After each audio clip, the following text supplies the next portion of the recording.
Yo, yo, yo, yo. Facebook, don't be copyrighting my own song.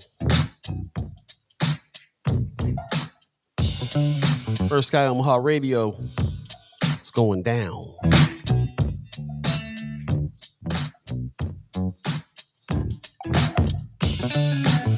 Good morning, good morning, good morning, good morning.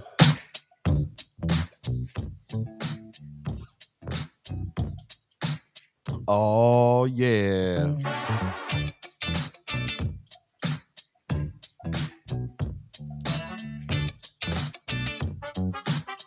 Hey, hey, hey, hey.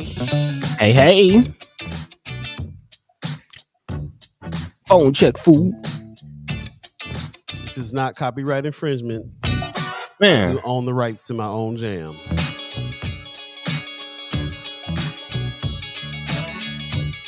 What up, what up, what up? There's Pops in the house. Good morning, Monday, family and friends. Good morning, Pops. Hey, hey. What's going on, y'all? First Sky Omaha Radio, First Sky Omaha in the morning. In the morning. Paul B, Buddi3 Da Gawd, Star Trek Rich in the house. It's going down on this Monday, July 25th, 2022. I didn't sell my publishing yet, man. I got to get my catalog up first. Heard it's a bag in it, though. That's the new move, ain't it? Yeah. Tell you what. What's up, Mark Manor? How you doing, my brother? You know, Mark Valentine morning fam. What's happening? What's happening? Pops says one of his favorite jams. Appreciate you, Pops. Hey. Wanda Lewis says good morning. What's happening, Miss Lewis? Feeling like a Monday. Yeah, so bad. it does. It does. It ain't so bad though. You like what you're doing. Yeah. Also, when you got something to look forward to, man, this week. That's right. That's right. That's right. Don't forget, we will be out of town. No show on Wednesday. Be traveling California. Yeah, man, we'll be in the sky. The first and only one. The first and only Sky. Ron Chapman gives us a good morning. Good morning, my friend. How y'all doing this morning? Good morning. Yeah. Good morning. Good morning. Top of the morning to you. Wake up, move your body. How you feeling, buddy? Man, I'm all right. I'm all right. Rejuvenated, feeling good, feeling great. Looking forward to today's show. Expecting some special guests to come through. You know, the usual rotation. So yeah. Looking forward to that. Of course, as always, it's always a pleasure to speak to the chat chimers, all the chatty chimers, listeners, the fam, as we like to call them, the co-host. We appreciate y'all. Ghost listeners too. Yeah, y'all too. Out there doing whatever you do in the morning. Make sure you brush your teeth though. Yeah. Wash your face, get the crud out your eye, all that. There you go. Judy Prince says beautiful Monday morning. Okay. Yeah, it wasn't bad. It's finally the heat finally broke. Okay. Man, it's been quite rainy out here. Yeah, and getting that yellow pollen everywhere mixed with the rain, it's not ideal. I'll say that. What's going on, Chelsea? Good morning. She says happy Monday. Hey. Little eighth moon there. What's going on with you? Okay, you know the phases of the moon. She's a moon child for sure. For sure. I'm a moon child. Definitely. I'm a person of the sun and a moon child. Okay. Or you know, sun-kissed babies. We got a good morning from Facebook user. A good morning, y'all, from Facebook user. Let me go over here to friends of and see who's up this morning with us. And while you look at that, kind of reminding the people, just in case you missed the post, apparently Facebook has been muting a portion of our videos. Yeah, apparently not on the live, but for those of you who do go back and try to catch pieces that you missed, or if you just want to go back and watch the whole thing just because you love us that much, I guess some of that experience might be disrupted with a mute. Yeah, dude. It's yeah. You gotta figure out what to do about that. That bugs me. Yeah, man. So Michael Young over on Friends of First Sky gives us a good morning. Appreciate you. Okay. Thank you very much. And also it looks like Chelsea Nora. I'm sorry, Christy Nora. Okay, I see Miss E in there. I lost it. Hold up. Yeah, Christy Nora says Christy Nora's in the house. So Miss E says good morning as well. Yep. Pop says Have an amapola burrito for me when you hit Cali. Pops, Okay. I'm going too far up. I'm in Napa Valley. I won't even roll through LA this time. So I'll be missing it too, unfortunately. We'll be up there with the grapes. Yeah. Okay, bring some wine through though. We can do that. Yeah. In Grape County. Well, good morning to you once again. You're listening to First Sky Omaha Radio. First Sky Omaha in the morning. Paul in the B, morning. Buddi3 Da Gawd, Star Trek Rich, all of you, the chat chimers. Thanks for everybody that is jumping in so early in the morning this morning with us.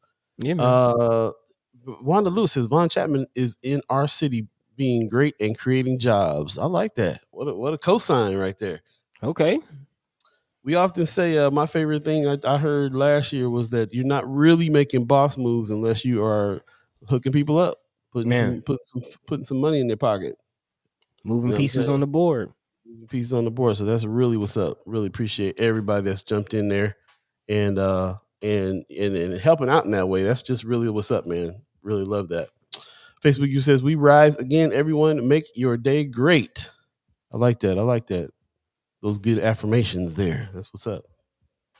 So good morning once again. Let us know how your weekend went. What was going on with you this weekend? Anything good happened? Did you just try to stay out of the heat? You know, all that good stuff. Once again, you guys have been filling up Friends of First Sky Omaha with some good stuff. I appreciate that. We're pulling most of our stories right from the Friends of page these days because you guys are letting us know what interests you in the news, which is what we'll be talking about. And like Buddy said, special guests today, we have Princess Leah Cates coming on in from the Reader. And we quite possibly might have a person coming in from Noise as well. We did not get a confirmation. That was my bad. I forgot to send out the calendar invite on that. So we'll see if he's up. But we might have Miles Davis in from Noise today as well. So that's what's going on. Pop says, that's even better. Have some grapes for me. I heard that. Hey. Some Napa grapes. Pop is man. A big, great fan. What's up? Todd Pinson says, morning love, Omaha. Appreciate you. Thank you very much. I appreciate everyone who gets up and checks us out, man. We get to look at all the stats and stuff behind the scenes. We know that the show lasts 2 hours and people kind of come in 2-3 minutes, 5 minutes, 7 minutes at a time. Some of you stay the whole length. Thank you. Some of you, because we're at a time where everybody's getting ready to go to work and stuff like that, jump in and jump out. So for those of you that do all that, we really appreciate you doing that, checking in with us. This is really about the conversation that we're having in the morning. And of course, you can always add to that conversation later by checking out the show later and then adding your comments to that too. We often go back and read comments and revisit the show so that we can, know what we're going to talk about next time. So continue to check us out. We're have to apologize for those big gaps in time on those re-records because that's what Facebook is doing now. They will cut big portions of mute big portions of your video out if they think you're under copyright infringement, or I should say, if the bot thinks you are. It's not I don't think that's a human over there doing that. Nah. Flagging stuff. Algae rhythm. Yeah, man. We started off this show playing all kinds of stuff and was getting blocked. So we said, okay, well, let's go to all original so we don't get blocked. But now we see what's up. Yeah, so definitely considering making a pivot, making a change to where we are. Just filled in the question, how would that affect how you listen to us? Is there a preferred way to listen to us? We're thinking about going to YouTube, even considering our own platforms. So yeah, let us know. We don't want to lose you, we don't want to leave you, but we want to make the experience as best as possible. And I just don't think Facebook is fully conducive to that. So let us know. I got a lot of feedback. I put a post out. Some people want to still like it. Some people think we ought to stick with it. So I'm still gathering feedback on this. Let us know. Give some feedback. Yep. Erica Felt says it was nice listening to y'all in the house and on out the door into traffic in the car. Yeah. Okay. That's what's up. How do you listen to us in the car? Just on your phone on the way out? Yeah, let us know on that. Mark Manor earlier when I put the feedback out, he said when I put the statement out, his feedback was that he sometimes listens on the radio channel. So I got to give a shout out to the First Sky Omaha radio listeners, which is you can reach that by going to firstsky.omaha.org and hit the listen button. And then there's a whole radio station that's up 24/7 celebration of Black music And of course, we cut in the morning to do the morning show Monday, Wednesday, Friday. So definitely check that out. And if you're on Facebook right now, we're still on Facebook. So for as long as we're here, do us a favor and share the show on your page. I saw that like 17 people shared the show Friday, which I think was great. I really appreciate everybody that's doing that. It really helps us reach as many people as we can and have a conversation with more people. So that's what's up. Appreciate it. Yeah, so that's about tell a friend to tell a friend and spread that word. Of course, we're still also broadcasting on YouTube and Twitter as well. So again, if Facebook doesn't quite tickle your fancy, there are other ways to experience us. And we kind of like what Miss E is saying, man. It definitely take us with you wherever you go, you know, whether it's on the phone, on your TV, at home, in your car, wherever. Just try to, you know, stick with us, man. And we definitely appreciate all the love and support that we received thus far, man. What, season 4 now? Season 4, bro. Follow the money. Man, that's what it's about. That's what it's about. Definitely follow the money. So we will actually be talking about that and more today. As we mentioned, we do have special guest Leah Cates, Princess Leah, as we like to call her, from The Reader, will be coming through. Of course, she's continuing her coverage on Omaha jobs and some of the trials and tribulations that our Omaha community members are going through, just trying to pay the bills, man. So we'll talk about her latest article on that. Also, speaking of The Reader, they have an article talking about the city charter. If you remember, actually, right as we ended season 3, the city charter convention was kind of gearing up and going underway. And now that we're on the other end of that, the Reader reports that there have been now 24 possible amendments to the city charter. But as usual, transparency is an issue. So we'll kind of be talking about that as always. Not only follow the money, but follow the power. There you go. Money, and the money is the power a lot of times. Right. So we'll see exactly what are they trying to do, or what changes are they trying to make with the city charter. Also, some good news. Big shout out to the 6 startups, the 6 corporations, organizations that just received $100,000 grants, just a slight boost for what they're trying to do. So we'll talk about the venture capitalist program behind that, and also some of the organizations that received the funds. Again, 6 different startups received all $100,000 to get going. So we'll talk about that, and also hopefully give any information. Right. Get some information for anybody who is trying to get involved with that. Again, this is a startup out of Lincoln that's helping with that. So I will talk about that. And then also following the money, we're still in campaign season. Don't forget, November is coming up very quickly, and expect to see those campaigns sparking back up here pretty soon. And it is now being reported that candidates spent over $2 million during the legislative primaries on their campaign. So it's a lot of money. We'll talk about in the scheme of campaigns, is it?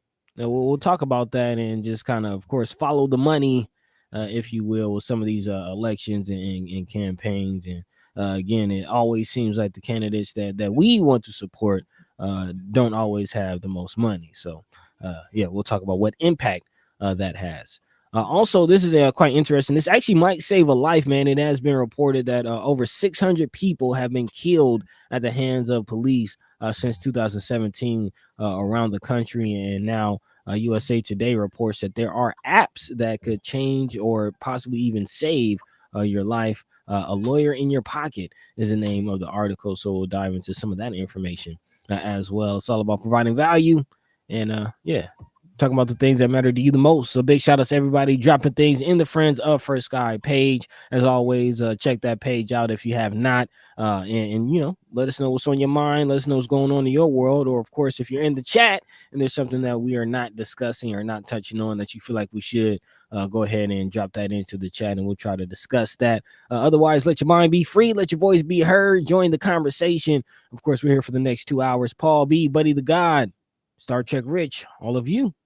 Let's go. Let's do it.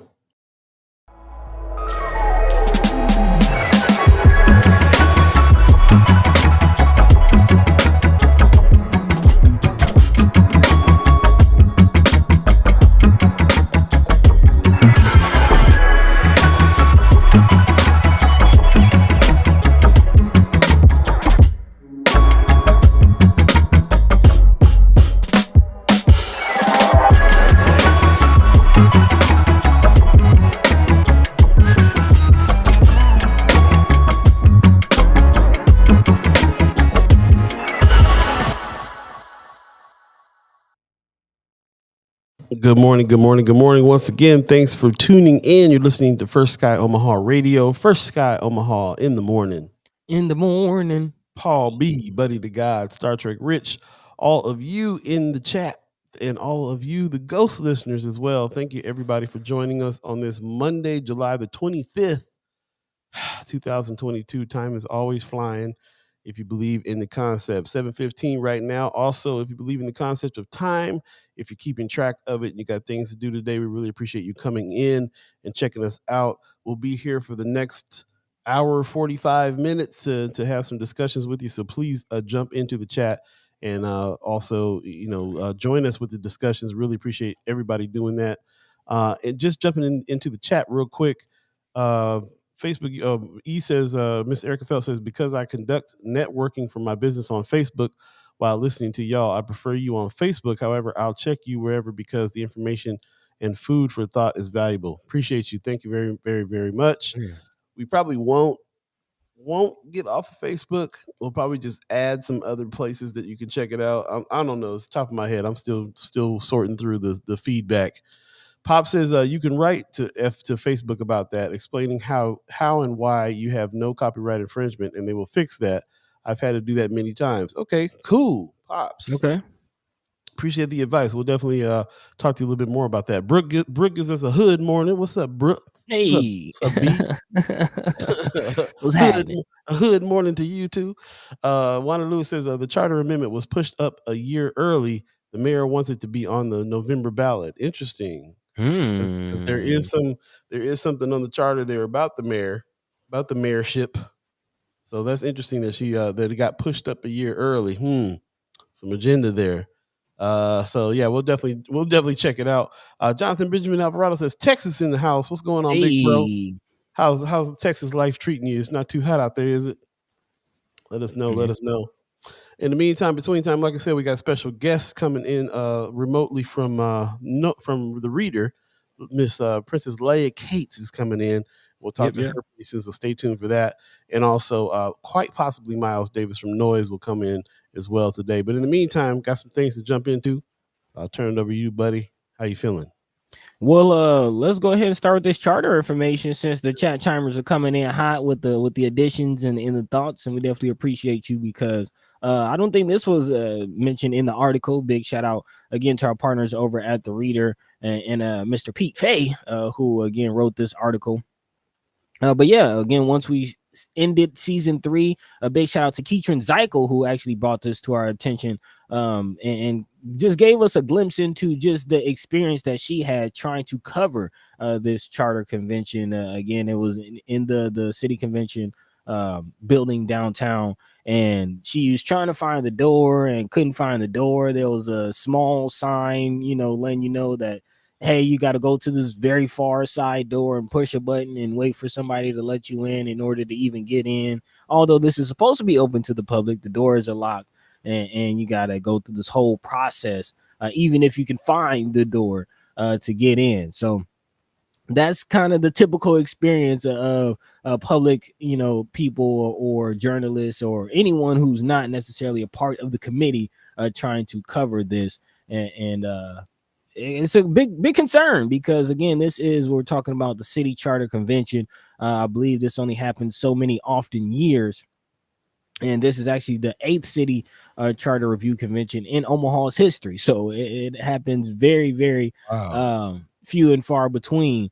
But this is again what dictates the future of the city. The group of appointed citizens charged with deciding new high-level decisions for Omaha's future have apparently in this recent convention proposed 24 policy recommendations, and the most notable of which actually is an amendment that would allow the mayor to remain the mayor while out of town for up to 5 days. But of course, in addition to the changes made, like we could talk about the changes made, but just the pure transparency of it, and again the difficulty of people trying to get in and have input or even just be aware of what's being said in this convention is a cause for concern. And before I even dig deeper into the article, I do want to know, did anyone else try to go to the convention? Did anyone else try to cover it? Did anyone else have a similar experience to Keatron Zykel? Yeah, well, what are your thoughts on that? So definitely please drop that in the chat. But as mentioned in the article, again, the convention raised questions about public transparency and accountability as it featured fewer appointed members than past conventions and started a year earlier than expected, as mentioned in the chat. None of the meetings also featured full attendance of the appointed citizens, which kind of just takes my mind back to the parole board in the state prisons. Again, for some reason, we can't get our elected officials to show up to work for some reason. But again, I'm kind of disappointed, honestly, that this is happening this year, said a community member standing at the podium in the city's legislative chambers. They went on to say, I thought that the charter convention was going to happen in 2023. I really wanted to participate during this, during the charter convention, but I thought it was going to be next year. I feel this has been rushed through. Now, the convention, of course, mandated by the city charter adopted in 1956, was the second of Mayor Gene Stothard's tenure. Stothard is now the first mayor to actually have this happen twice during her time in office. Of course, the time avoiding the 2013 drama of a failed proposal to change the city's pension system. Stothard even threatened to call a second convention following that failure. Of course, it didn't happen.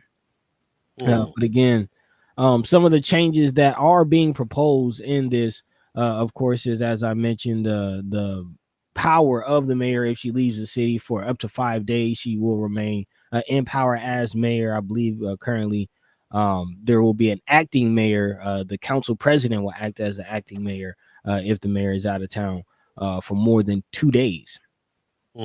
So there's a possible shift in power for that. Also, qualification for the office of mayor is being proposed. A change in residency requirements for candidates for mayor to 5 consecutive years, or a state law prescribes. The current state law requires mayoral candidates to be a resident of the city for 6 months. So again, changing that from 6 months to 5 years, which is quite interesting. And then also a couple structural funds, some public work changes, and also a consideration and adoption of a budget by council. Yeah, there's quite a few. We'll actually post a link for everyone to look at all of these in their free time. But again, big shout out to Keach and Zyko for bringing this to our attention. What are your thoughts on this, Paul? Well, first of all, I want to give a shout out to Wanda Lewis for bringing the article to us. She's in the chat right now saying one amendment in the charter states that the mayor will still act as mayor even in her absence. Yep. Could it be because she spends most of her time in St. Louis with her new husband? I did not think about that. That is it's interesting. It's too bad that you got to you have to kind of think why you have to think, why did they move it up a year? Like, what's behind that? What's behind that? Obviously, citizens are saying it feels rushed. So there's definitely, it's too bad that you always got to think there's something behind something all the time, but it is. There's obviously there's something behind this rush, and I hope it ain't something as petty as she wants to, she wants to travel more. I hope there's more to the story. Yeah. than more to the story than moving it up a year and trying to rush some things through. I'm not sure. Just not sure about it. Assalamu alaikum, First Sky family. It's probably Brother Muhammad. Brother Muhammad, what's happening? Alaikum salam. Pop says finding that meeting sounds similar to trying to find the plans for Earth's destruction hidden in the basement of the Intergalactic Office of Hitchhiker's Guide to the Galaxy. Yeah, for sure. It's finding it. I'm surprised they didn't have a code word and stuff at the door. So it kind of blew me away. And Keatron Zyko is one of those kinds of reporters that actively goes and looks and investigates and checks things out and figures things out. So for her to be confused about how to get into a building, it sounds pretty clandestine. But who man, knows? And quite intentional, if you ask me. Yeah. I know that a lot of you have thoughts and opinions on this, so definitely put them in the chat. Let us know where you're at. Did you have any, like Buddy was asking, did you have any, did you get there? Were you there? Did you get there? Did you have any problems getting there? Finding out the information. We're doing a lot of reading between the lines on some of these things, but we went ahead and put the charter in the chat for you to be able to check it out yourself and definitely read between the lines on that. Yeah, shout out to Keatron Cycle. I also agree with that. Wanda Lewis, appreciate you saying that because it's down to that. Sometimes we don't have any other representation, but some of these groups, somebody from our groups, which is, again, I got to say, the Reader, Noise, Flatwater Free Press, Omaha Star. So a lot of times nobody else is even paying enough attention to go check these things out, and putting two and two together about what's important about these things. So the people who are planning the city, that are making the plans that we'll have to live by living in this city, are getting together behind doors with buzzers to talk about things out of schedule, a year early. And some of the first things that are standing out are some things that seem very personal, like the mayor remaining in power and moving around, trying to move around more. It seems like, and that's just one of the things. So there's lots of other things here that I feel my first inclination is, man, we got to dig through another document to you know what I'm saying? I mean, like, that's the job of a journalist, is to dig through these documents to keep people and keep things in check. But like, it's exhausting sometimes when it's seems like there's always an agenda. Yeah, and just got to read between the lines, and that's what we're here to do. And I am still looking through these changes and proposals, and actually there are a couple that I feel good about. Mostly the qualification for the office of mayor and city council. Qualifications, okay. Yeah, because I did not know this. This is something I'm learning and kind of questioning. But apparently, currently, all you need to be in Omaha, you just need to be in Omaha for 6 months, and you can run for. Oh yeah. I don't feel like 6 months is long enough to really get a grasp on, just get a feel for a place.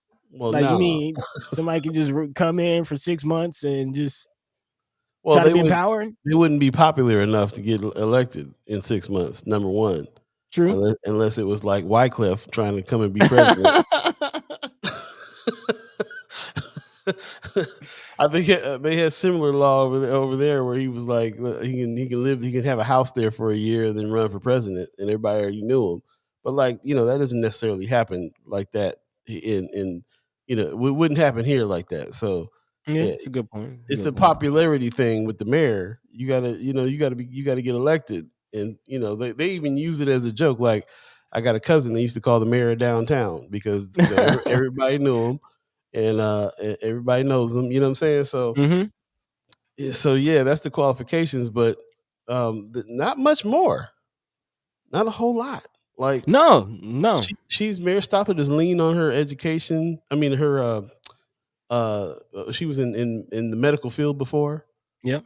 She's leaned on that as like she's done service, in our community, and that's why, what I'm saying, like, really interesting. Vaughn Chapman in the chat says, should we look for information in the city charter that could address and improve issues in North Omaha? Agreed. Running past anything? Yeah, there are a few things. We often talk about contracts and how, looking at Atlanta, how those kind of city government contracts and those going out to minority contractors, how that has kind of affected the economic base. And there is a change of section 5.17. There's a proposed change to increase the threshold of contracts that require city council approval from 20,000 to 50,000. So there may be more contracts available that don't require city council, approval, that people in North Omaha could possibly get on. So again, that's a thought. And then also the two biggest things that's really jumping out to me are the changes in the master plan. There's a proposal to add including affordability, housing development, and sustainable development as elements of the master plan. So again, finally trying to include some affordable housing elements in the master plan, whatever that master plan is. And then I was gonna say whatever that is. Yeah, whatever that master plan is. And then also to require each element of the master plan to be reviewed by the planning board and city council at least every 10 years. If no changes are to be made, the city council shall adopt resolution rectifying each element of the plan. So hold themselves more accountable to the plan. And then, of course, the civil rights change to the city charter. They would like to add sexual orientation and gender identity to protected categories, which is interesting, especially given the whole Roe v. Wade situation. Yeah. So we need to find out Wanaloo said, front porch developers. Yeah, we definitely need to. I feel like the developer situation here, as a matter of fact, is taking me back to what Brother Senator Justin Wayne, puts respect on his name, was saying about that $450 million coming into the North Omaha. It's not going to go directly to affordable housing, but to developers who can develop affordable housing. And that means that a lot of contractors, front porch developers, if you will, need to step up their game and boost up their business and have a plan to do that. And there's money for them to do that. So I'm interested now in like what the affordable housing piece of the charter is supposed to be on. What's the master plan there? Like, have we talked about the master plan? I don't remember ever talking about it yet. No, I don't know what that plan is.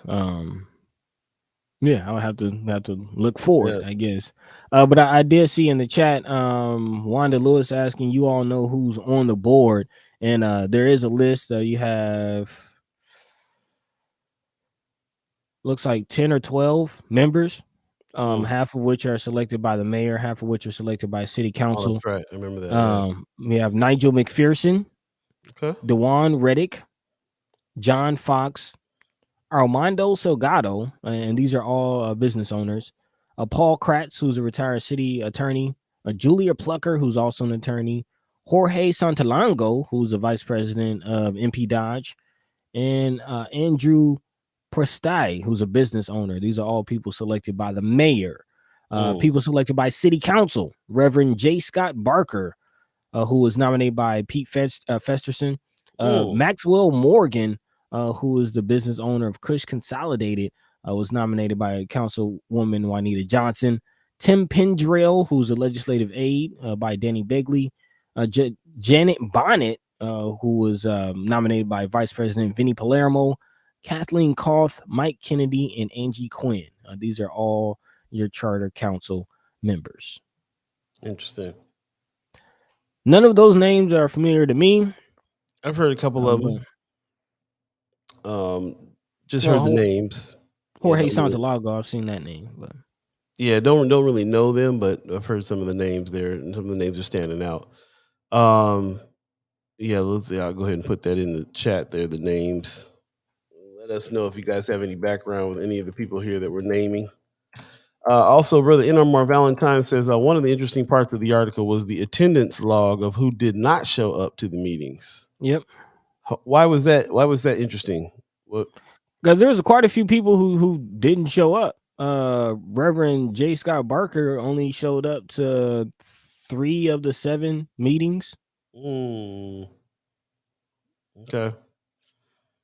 So a lot of maybe the implication there is that a lot of the people that got voted in by city council didn't have as much pull as everybody is the rest of them. Yeah, it definitely does look like the city council nominees were more absent than the mayor's. Mayor Stother's choices, right? Right. Which, can kind of lean the proposals and suggestions towards what Mayor Stother might, more so be aligned with, which is kind of why this is set up the way it's set up. It's supposed to be a check and balance between the city council and the mayor, but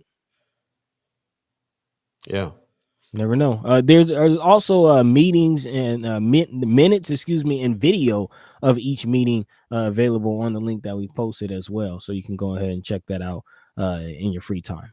So let's move on from this, but before we do, what's the next steps here? Are we waiting on a vote for something, or what is the next step on these suggested amendments?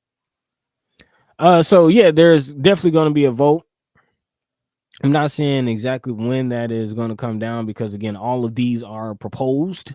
So yeah, I have to look into the date as far as when exactly these are all going to be put into place. Right. Facebook user in the chat says the charter will dictate the movement of the city. Sometimes by not showing up to board meetings will eliminate a conflict of interest on a specific agenda item.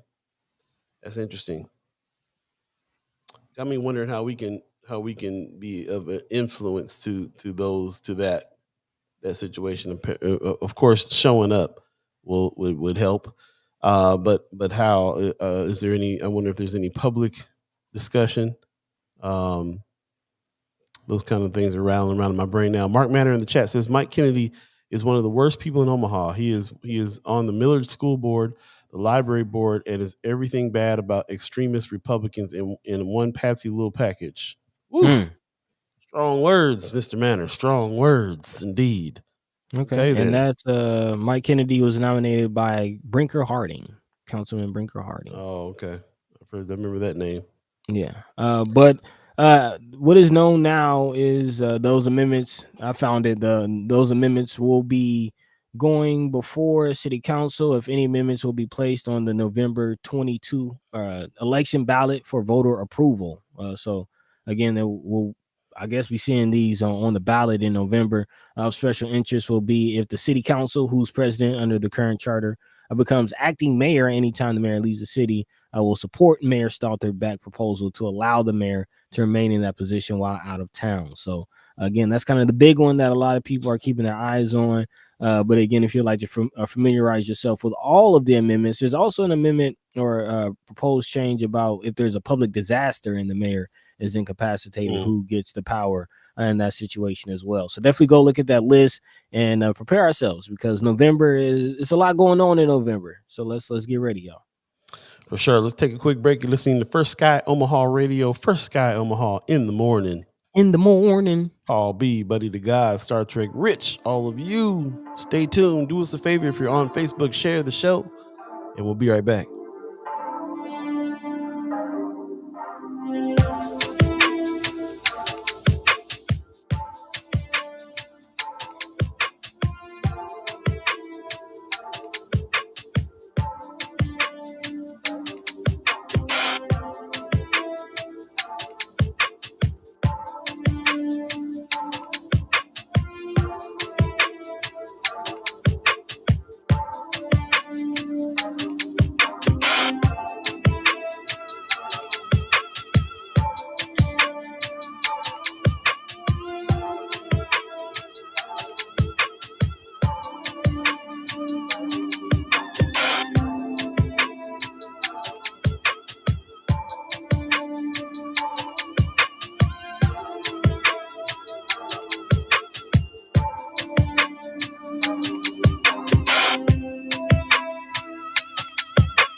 Welcome back.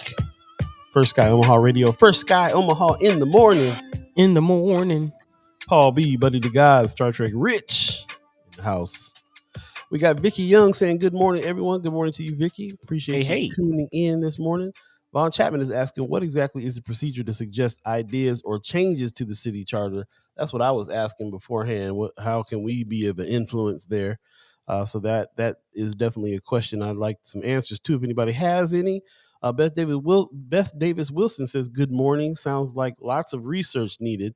Most definitely. This is the reason why this is the reason why we have to recruit more journalists, because that's the only people that are taking the time to do that research, digging deep, asking the questions that need to be asked, so that we can go about our lives and get those answers, those questions answered. Really need that. So anybody who's willing to do any of that, let us know. Yeah. Again, on that note, we have the Documenters program with the Reader, and we have the Citizen Journalist program with Noise. So there are opportunities. Just as Paul said, let us know. Yep, most definitely. Pop says, I never heard this one before. Nice groove. That's Buddi3 Da Gawd on the thank you. Little groove I slapped together. That's what's up, man. Speaking of which, it is 7:39 right now. If you believe in the concept of time, we're looking at having our special guest, Princess Leah Cates, in the house at about 7:45. So stay tuned for that. It's always great to hear from her. We're not going to be hearing from her much pretty soon. She's getting ready to move out to the East Coast and do her thing. So, but we'll always stay in touch with her. But it'll be a pleasure to talk to her today. Also, man, before we get too deep into this show, Anybody see the Black Panther 2 trailer yet? Nah. Bruh. You didn't see what? Nah. Bro, let me tell you what. Let me tell you the level of excitement. Wakanda Now I gotta Forever go is look. going to be off the chain. Off the chain. Let me know in the chat if you guys have seen this, because I mean it's like people have chimed up. It's all over the place. Yeah, it's gonna be dope. Yeah, Coogler, I'm peeking on YouTube. Ryan Coogler is back directing. I'm excited. I'm excited. So, Man, coming straight out the Bay, man. He's out of Oakland. Carolyn Jack, that's what I'm talking about. From Wakanda Forever. She said she cried. It's you see what's happening in the chat. Vicky Young's like, man, look, I'm trying to tell you right now, dude. I gotta go check it out. Yeah. Josh Tex said he got shivers. Bro, Okay. I got goosebumps, man. It was like it's going down. Now we need some real superheroes after that. Let's get some Mansa Musa, Shaka Zulu. Let's get that next. There you go. We got somebody in called Yargle. What's his name? Yargle Blargle. Yargle Blargle. Yargle Blargle. Whoever this person is, put in the mayor's office cityomaha.org charter convention. Thank you. Appreciate that. More information for us to do some research, do some digging, for sure. It's a fun name to say. Say it again. Yargle Blargle. Why you get all grimy with it though, with the throat meat? Yargle Blargle. Like, dang. I don't think that's how they were trying to say it. I'm sorry. I mean, it sounds good like that. A little bus on it. That's all. Yeah. Brooke says, looks like it's gonna be dope. Yeah, for sure, man. I watched that trailer. It was one of them trailers where I watched like 3 or 4 times in a row. It's like that. Look, Weberize even put it in the chat, bro. I got it pulled up. I'm gonna check it out. It's one of them ones you step outside and you can hear people screaming, "Well, Wakanda Forever." It's like it's dope. It's dope. Yargle Blargle said you said it perfectly. Yargle Blargle with the throat meat. Oh man, it's going down. Yeah, Vicky Young, you got a good idea. Maybe we should have a movie night, like when it breaks, when the premiere hits, we all go together. Man, I think we kind of had talked about that, like a First Sky movie film book club type vibe with it, because we're gonna have to talk about this Nope too. With it, Nope. Gotta say, yeah. Who saw Nope? I haven't seen it yet. I got to get down there and see that. They said it subverts all expectations, and that's tough to do with his pedigree already. Before we get too out of hand, though, Facebook user says a closed board meeting will consist of a member asking to go into an executive session with a specific topic. At that time, all administration staff would leave, and only board members remain. And it sounds shady over there. Talking about how you propose ideas for this. Yeah, and again, the members of the committee are all citizens. They're all appointed. So if you want to join I'm not sure how you apply to be an appointee, but there's a 15-member, and then of course there's the meetings where you can have public input there as well. So just get ready to jump through some hoops. That's all I'm saying. Right. To actually get in the meeting. Look, bro, Wanda Lewis says the language that's spoken in the original Black Panther is Bantu language. Interesting. Yeah, there's actually it's kind of like a design school / museum here, and they have the original Black Panther costumes on display here in Atlanta. This is like one of the designers are from here. That's what's up. Yeah, it's nice to see that stuff up close and personal, like the attention to detail and the actual native inspiration in that. It's very very authentic. I watched a documentary on that designer. She really got the authenticity right. I mean, same woman from Amistad, same woman from Do the Right Thing. Yep, she's been doing it for a minute. She's famous. I can't remember her name. I wish I could remember her name, but she's dope. She's been dope for a minute. Brooke says Zayn will be wearing his Killmonger Black Panther costume when we hit that premiere. So Mama God thinks it's a winner idea too. So Vicky might be on to something. We might have to have a day out with the First Sky fam when that breaks, maybe at for the sure. theater. at the theater. 8:45 right now, if you believe in the concept of right now and time in general. And we're here right now, First Sky Omaha Radio, First Sky Omaha in the morning. In the morning. Paul B, Buddi3 Da Gawd, Star Trek Rich in the house, and we got special guest Princess Leah Cates in the house as well. Good morning to you. Good morning. It's so good to see you guys. So likewise, good to see you likewise. too. How are you this morning? I'm doing well, a little tired. Had kind of an exhausting weekend getting packed up to head to New Jersey in 4 weeks it is, but I'm actually shipping my stuff out this coming weekend. So I was getting ready to talk about you right now because you was up late packing last night for a trip you ain't taken in 4 weeks.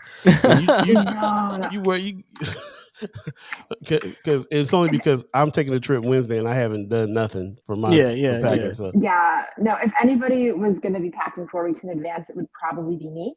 Right. But no, it's going out. It's all going out next Saturday, very early in the morning, and I have to work this week and finish up a story or two. And yeah, so did a lot of packing and a lot of last minute Target runs and grabbing stuff this past weekend. So, yeah. For those who might not be aware, Leah is leaving us for Rutgers. Losing another one to Rutgers. Yeah. Rutgers. I'm sure you're excited though. How much time do we have left with you? Yeah. So this is my second to last week at the Reader. But I have a story that's coming out in September, so I'll have to do social media promo for that from New Jersey, and I'm sure that I'll be texting people and helping out with last minute things that I left behind and whatnot for a while here. It's very hard to leave the Reader, both because I don't want to and also because it's just hard to get out of the Reader once you're in the Reader. I think you're always kind of on the Reader team once you've been in it for a while. So. Yeah, I'm sure you're gonna be writing about women's suffrage and whatever it is else you're studying in Rutgers as well. Yeah. I'm getting a PhD in communication, information, and media with an emphasis on how mass media that kids and adolescents consume both affects and reflects mainstream conceptions of gender, sexuality, and race. At least that's what I'm going in with. So. Yeah. Okay. Yeah. No, we're definitely. I'm personally excited about what research you find and just what work you do. This is always an interesting area of communication, especially being a journalist. Looking at how media affects. But we're not here to talk about all that. We're here. You're still at the Reader. You're still doing great work. Still working with Omaha Jobs, correct?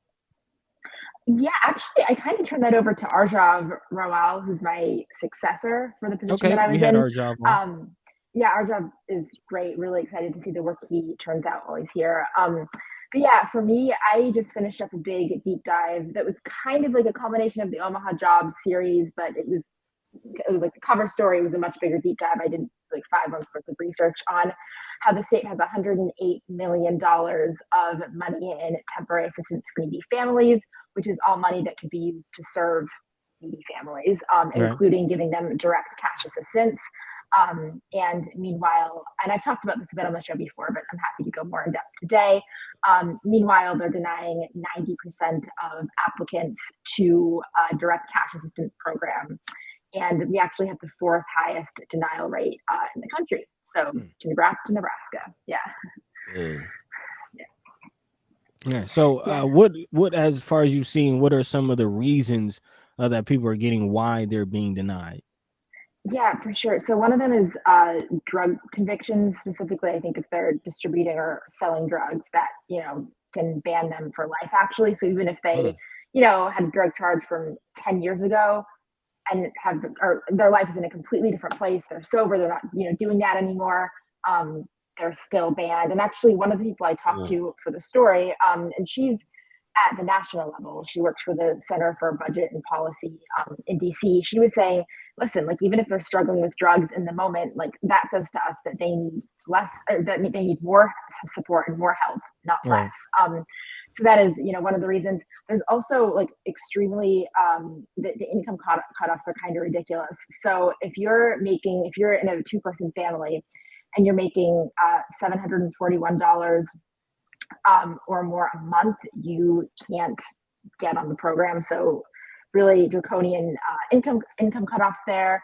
And there's also just like not dotting all of your I's and crossing all of your T's when you're doing the application that can get you denied. I talked to somebody who I'm just looking at this and it says Princess Leah Cates, and that's hilarious. But anyway, talked to somebody who like works with people who have been denied for this, and she was saying, listen, it's just even really difficult. It was like a 23-page application, which is like wild.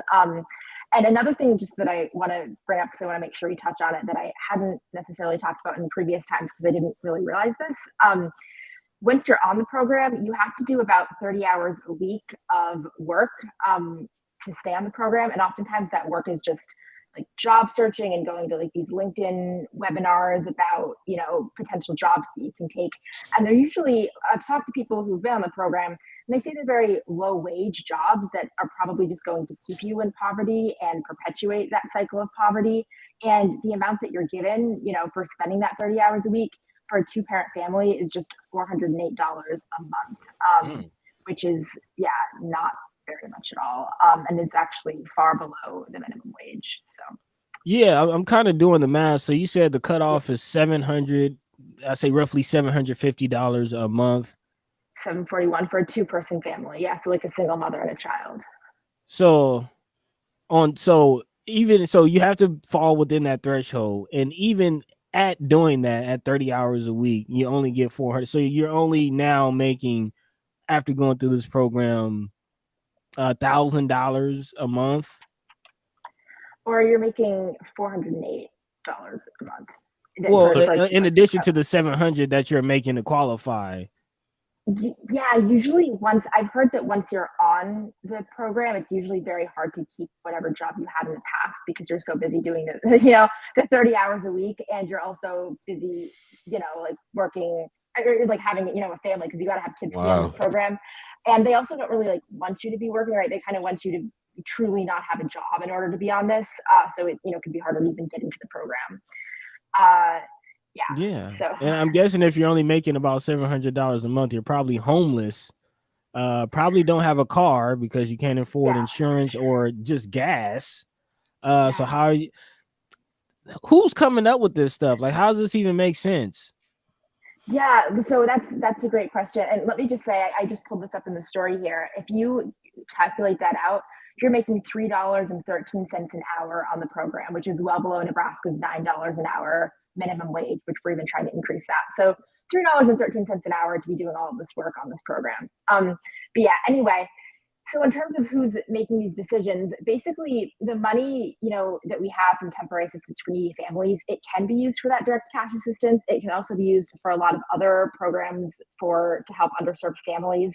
But a question that often comes up is like, what exactly are those programs doing? I chatted with State Senator Michaela Cavanaugh, who was really helpful for the story. And she was saying, like, listen, I don't really understand where a lot of this money is going. I'll ask the DHHS for a plan, and they'll say, yeah, we have a plan. And they sent her the sheet with the names of programs and how much money is going there. And this is actually all embedded in the story. If people want to pull that up, I put, a copy of that chart in the story.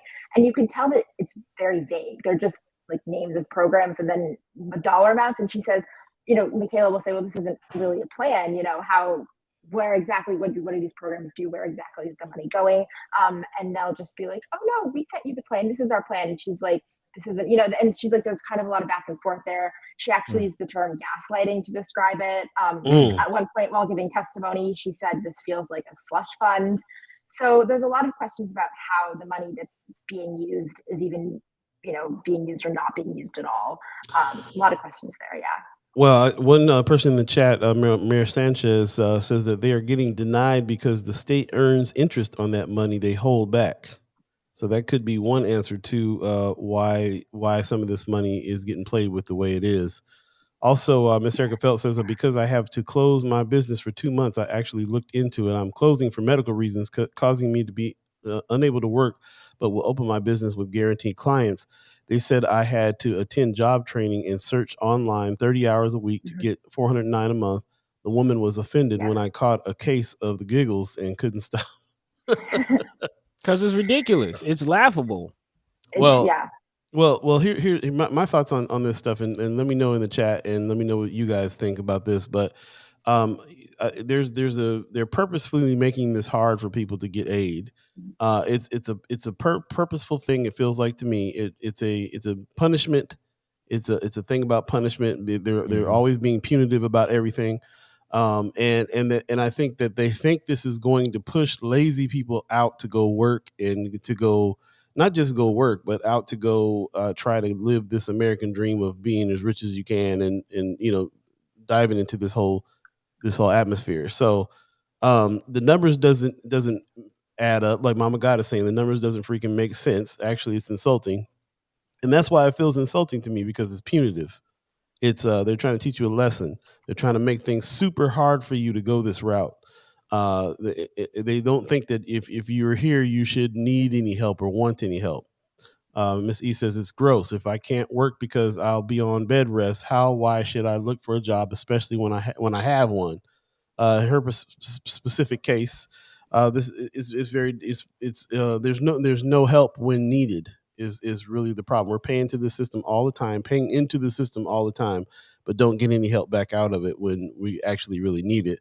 Let me know what your thoughts are in the chat. Let me know what your thoughts are, Miss Princess Leia, especially because you got to dive deep a little bit here on this and talk to some folks. So what's your opinion about why these numbers don't add up and what the problem is?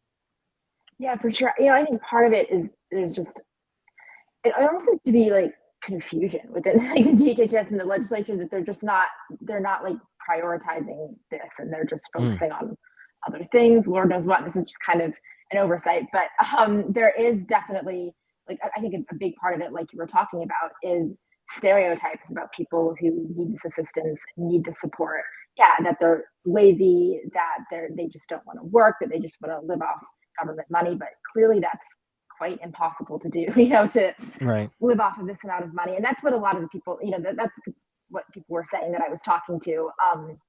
And yeah, so I think it's based on those assumptions. And there's also like racial implications there, right? That people of color, are unwilling to work. That's something that I came across a lot, even though, as we know, it's both people of color and a lot of white people who are on this. And yeah, as a result of that, it's not really prioritized. And again, yeah, it's, I think you guys said it beautifully. Paul was saying it beautifully, that it's punitive. It's punishing people for being in poverty and keeping them in poverty and perpetuating that cycle of poverty. It's expensive to be poor. I think that's something that's been said a lot. Yeah. So very, very expensive to be poor. Yeah. And I'm kind of curious, not just, if I heard you correctly, you said you've been working on this for about 5 months now. It's been really hard to get information. And that's what I wanted.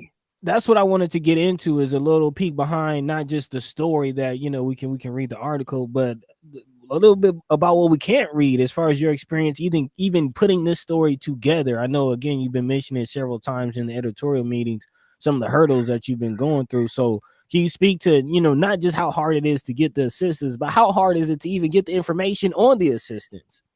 Pretty much impossible from the DHHS. So again, I started this 5 months ago. Oh goodness, I've reached out multiple times to their communication person who's in charge of the children and families area of things. And, for a while I wouldn't get a response back. It was, it seemed, and it honestly genuinely seemed at points like he wanted to help me, but he was like, oh my gosh, we have so much going on. Like, it just seemed like he was on overload. And then eventually he said, hey, listen, I can get you an interview with somebody about this. And then I'm trying to remember the specifics or the paper trail of exactly what happened, but basically the interview did not end up happening because I got an email from the person who's actually the head of communication at DHHS, who said, hey, we have nothing really else to offer you on this story. Sorry, kind of like, please stop contacting us, which was a pretty insane email to get. So I responded to that and I said, well, why not? Would love to talk to somebody, would love to hear your guys' side of the story. And kind of throughout the process, I think 1 or 2 more times I would reach out and say, hey, this is what state senators are saying. This is what people on the program are saying. Do you have a comment to this? This is your opportunity to comment on the record. Nothing from them. The only thing I will say is DHHS public records was quite responsive to requests.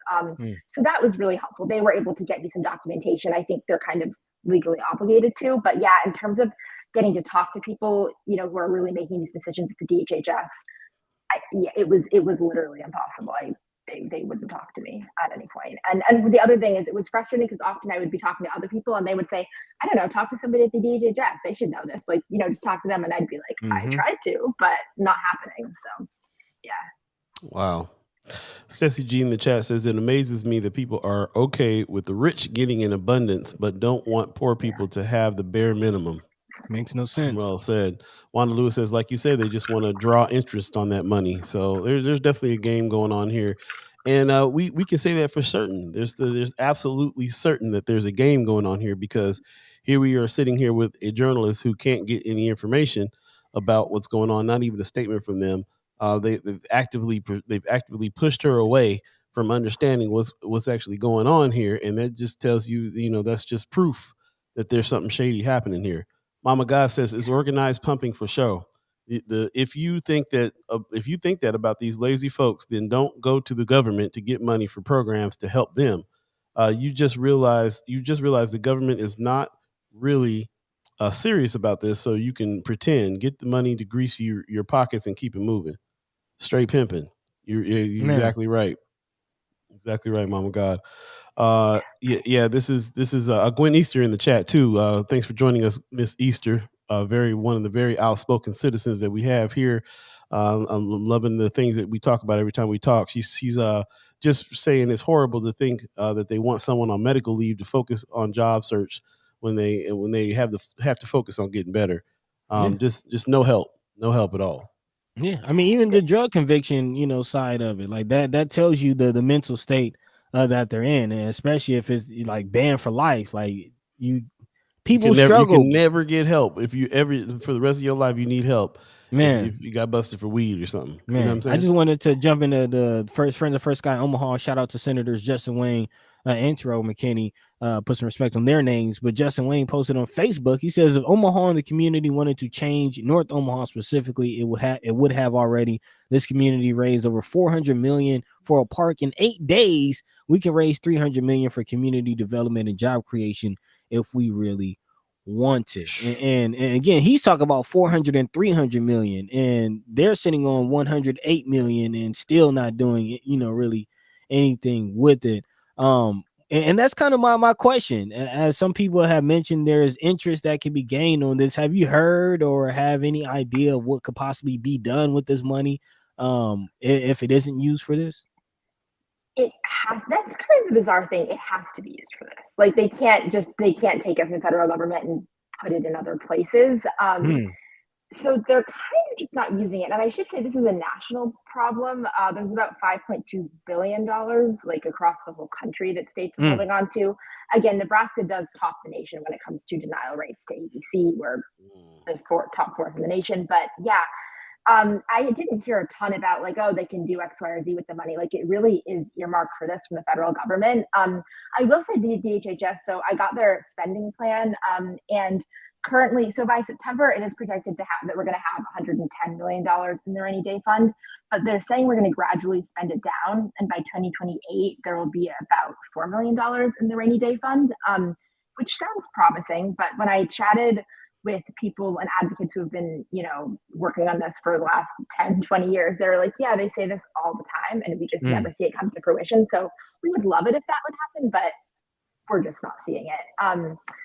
So yeah, I'm trying to also find on here. There should be some money in there. I'm scrolling through my story. There should be some money in the rainy day fund, but I think it was basically it's a lot less that should actually be in there. And that's according to James Goddard, who works with Nebraska Appleseed, which was tremendously helpful throughout this.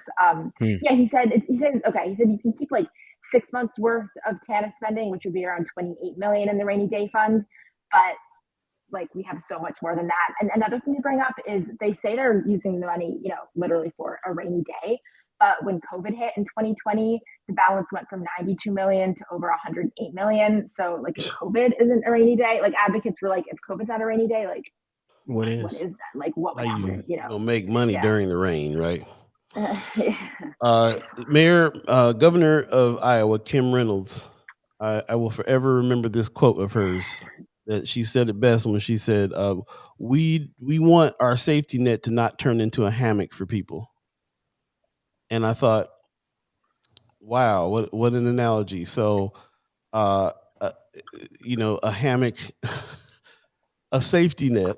Where you got this money to be able to help people. You don't want it to turn into a hammock. In other words, you don't want people to just have this money and be chilling and relaxing with that money. You don't want them to be dependent on it so that they can just chill and do nothing. And it just reflects the attitude of so many governors in so many states. And I think that's the reason why we're in the situation we are today.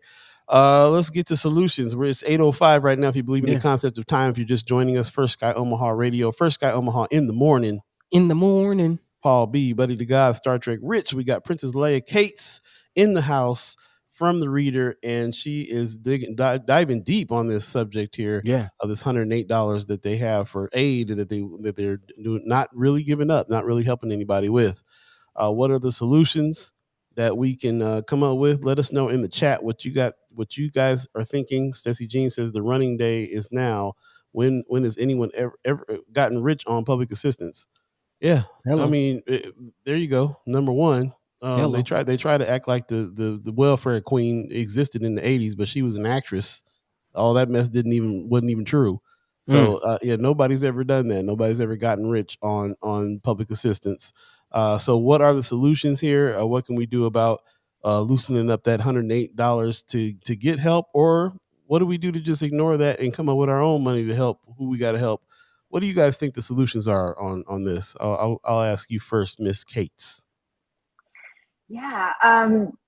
Gosh. Yeah, I think that's a tough one. So I think, in talking to people, they were saying basically, ideally more of the money is going towards the direct aid. That's where they'd like to see just put additional money, like use more of the money and put it towards that. And that's what people in Washington, D.C. were saying. I also talked to a mother. She was wonderful. Her name was Morgan Price, who used to be on this herself, and no longer needs to be on it now, but completely attributes that to her own hard work and not to, getting that little bit amount of money every month. That she was saying, maybe we could use it that you can have the opportunity to take courses, at a local community college and, actually do things that can increase your skill set and employability down the road. So, I will say, I think a good place to go with the solution kind of element right now is I'm working on another story, and this is my last story before I head out of here, on a nationwide study called Baby's First Years. They're doing it in 4 cities throughout the country, and one of the 4 cities is Omaha, and that's why I'm doing the story. But basically, they're looking at what happens if they give mothers monthly direct cash assistance. They give it, I'm blanking on like what the exact numbers are right now, but like there's 2 different like levels of money that they'll give them, and they'll allow them to stay on any benefits that they're already on. And what they do over time is they look at children's brain development over the first 4 years of their life, and they see if mothers are getting more direct cash assistance, if that positively impacts babies' brain development and small children's brain development. And, the preliminary findings have been, have shown that it does positively impact children's brain development. And I think kind of the hope is there, if the results continue to bear out, that, that'll send a message to people that, hey, it's okay and it's a really good thing, to give more money. And, parents are responsible with this because, as they've been saying, people that I've talked to, the mothers are really using this. They can use the money for anything, but they're always kind of earmarking it and using it on things that are productive and helpful to their children. So, I think they're hopeful. The study is kind of coming to a close here soon, that maybe that can, affect something on the policy level. So that's kind of like one solutions thing I'm looking at. This is turning into a long answer, but honestly, I would be glad to hear any potential solutions that people in the chat have that you guys, Paul and Mark, have, because this is a tough one. I mean, Miss Erica Fell says they're doing that one in Oakland, and I don't need a study for that. I can tell you that those kids are going to be better off with some money. Buddy, you got some ideas on some solutions? Well, quite honestly, I'm of the mind that, what is the point of government? What is the point of government if these elected officials are not doing their job to make their constituents' lives easier? Then what are they doing? What is the point? Like, I definitely, I see a couple people saying in the chat, spend local with your neighborhoods and kind of have our own economic thing going on. But we can't just let the government off the hook. Like, what is the point? Why do we vote you in office? What are you doing? What is the point? What are we doing? Like, this makes no sense, and it's kind of infuriating. Like, we talk about elections and we talk about this whole process, and this government dictates our everyday lives, and we just don't ask, what are y'all doing enough? You lying. We can't let them off the hook. Period. Wanda Lewis says it should be a mandatory turnaround on that money and not just let it sit there. So we know that there's some we can call those things out. How do we get those things in motion? How do we turn that into laws? I mean, there is some processes to do it, and I agree with you, buddy. You can't just let them off the hook and just I have a tendency to go, all right, yeah, keep your money. We'll come up with our own, but like it's not their money. That's number one. If quit paying taxes if it's going to be like that, because like it's not their money in the first place. It's the money that you gave them. So anyway, there's so many things to it, but it all has to work together. We got to come up with our own solutions. We have to make sure that they are doing what they're supposed to be doing as well. So yeah, there you go. Ronnie Shields in the house. What up, Bo? He says, allow a better education and access for U.S. bonds for middle and lower class. So, talking about some solutions on this season is all about following the money. It's all about how we have to also create our own personal system and wealth and everything else. And so there's a lot here that is there, but we also have voted, like you said, we voted people in, we voted for laws, we voted for a rainy day fund. Money's been taken out of our checks in order to fill the rainy day fund. You know what I'm saying? Like we can't just let people off the hook on that as well. So there definitely has to be some kind of solutions there. I'm looking in the chat right now for other solutions. I'm seeing some testimonies. Definitely go back in the chat and read some of those because this if you don't believe it, just go back and read what's going on here. And you definitely want to kind of check those things out. Stacey Jean in the chat says, my aunt was a social worker, and her stance was that public assistance was a trap. It forces those who do work to stay in a certain wage range, or they lose their housing and medical. So what if you want to search for a new job that would take you off public assistance? The moment you report this new job, you lose everything. We know that the majority of people on welfare are white folks. So we know that this is not just affecting people of color; it's affecting a lot more white folks than anybody. The difference is in a lot of white families, they got cushion, they got places they can go, they got families they can go stay with, they got parents that hook them up on stuff. I don't know one white person that don't have a parent that hooks them up on some level with a place to stay. Help with a car, but people they be buying them cars for wedding presents and stuff. You know what I'm saying? Like people, there's help there. So what happens when you really actually need help? What happens then? I know a lot of white folks that are really suffering the same way that people of color are suffering here because of this same system. And so we can just hope that we can say, well, listen, you're hurting on this level too. Quit voting against yourself and figure something out. Yeah, that is also with voting. I think, at least, I don't know, I've heard in my circles that people are getting frustrated with voting. They're like, yes, we voted, it's not doing anything. But I will say, at least according to Senator Kavanaugh, and I think a few other advocates I talked to as well, they've tried in the legislature a few times to change up that income requirement so that it's not so draconian and more people can get on it and we'd be using more of the money because just more people would have access to this assistance. But the votes just aren't there with the current makeup of the state legislature. Like people just aren't in the legislature aren't going to vote for that. So yeah, I mean, it's majority conservative. It's just that is Nebraska, and that's kind of my final thought on this. Is wondering like, how are these denials made? Are these actual humans sitting in the office reviewing these applications saying, no, they don't need it? Or is this, is there an algorithm? Is there a machine that, reviews these? Like what an application, like how is this all processed? And who, like, let's remove the veil, if you will. Like who are the people making these decisions and let's hold them accountable?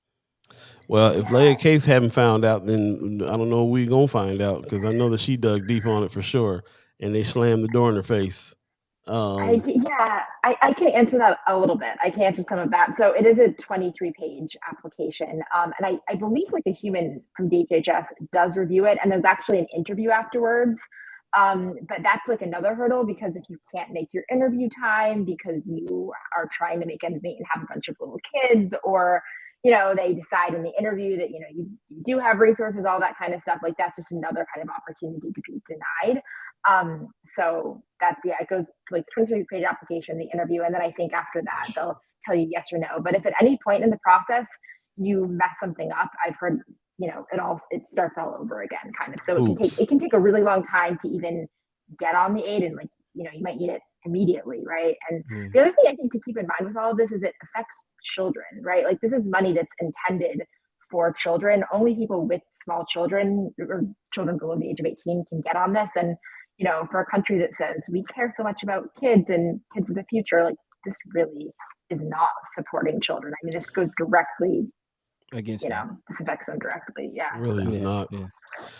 Before we let you go, I want to give Gwen Easter one more round here. She says the state needs to. Here's a solution that she's coming up with. The state needs to put better limit on housing rentals. Most people can afford $900 to $2,000 a month, especially when they're working for minimum wage salary.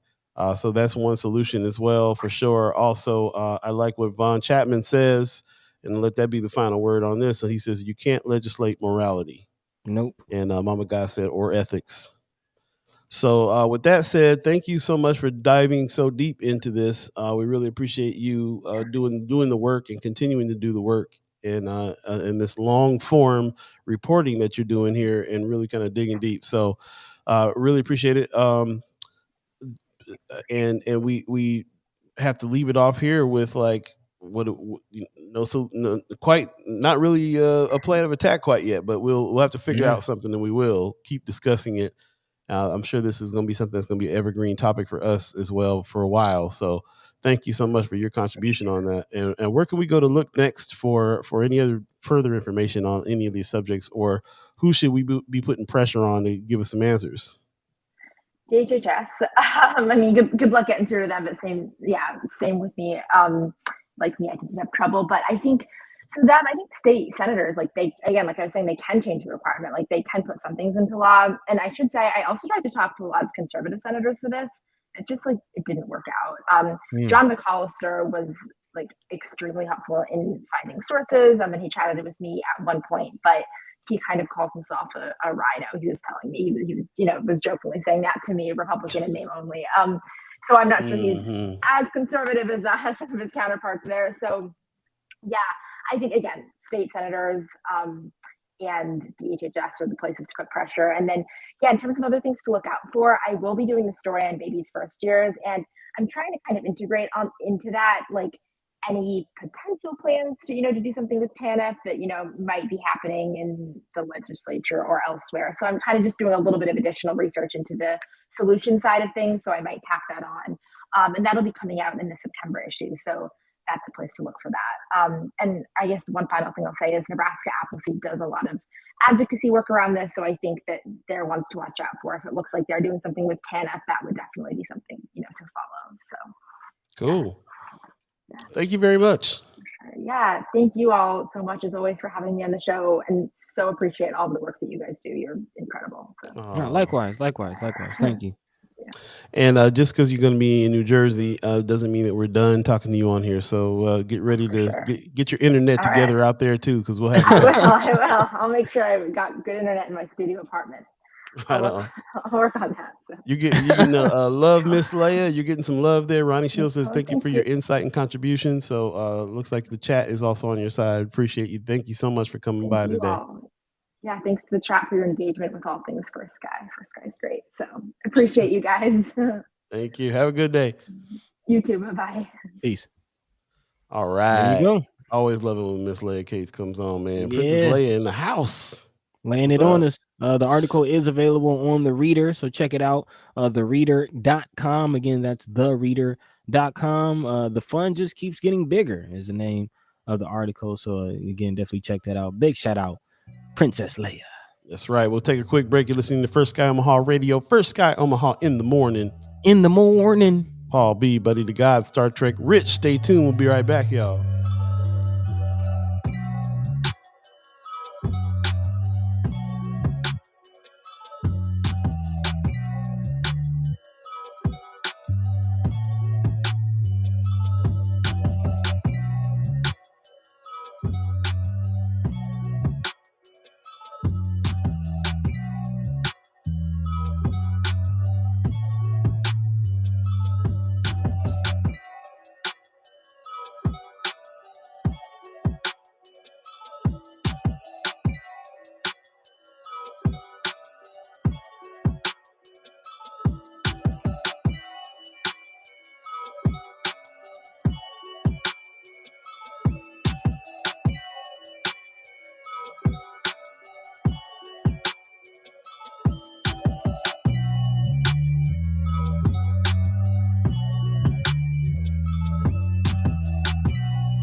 Yeah.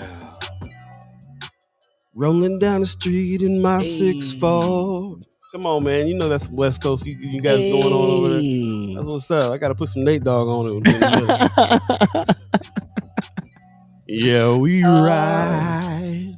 I'm actually getting back into my music bag, man. I haven't released any music in a couple years. I'm thinking about releasing like a beat tape here pretty soon. That's what's up. Yeah, getting some love in the chat, y'all. Appreciate y'all.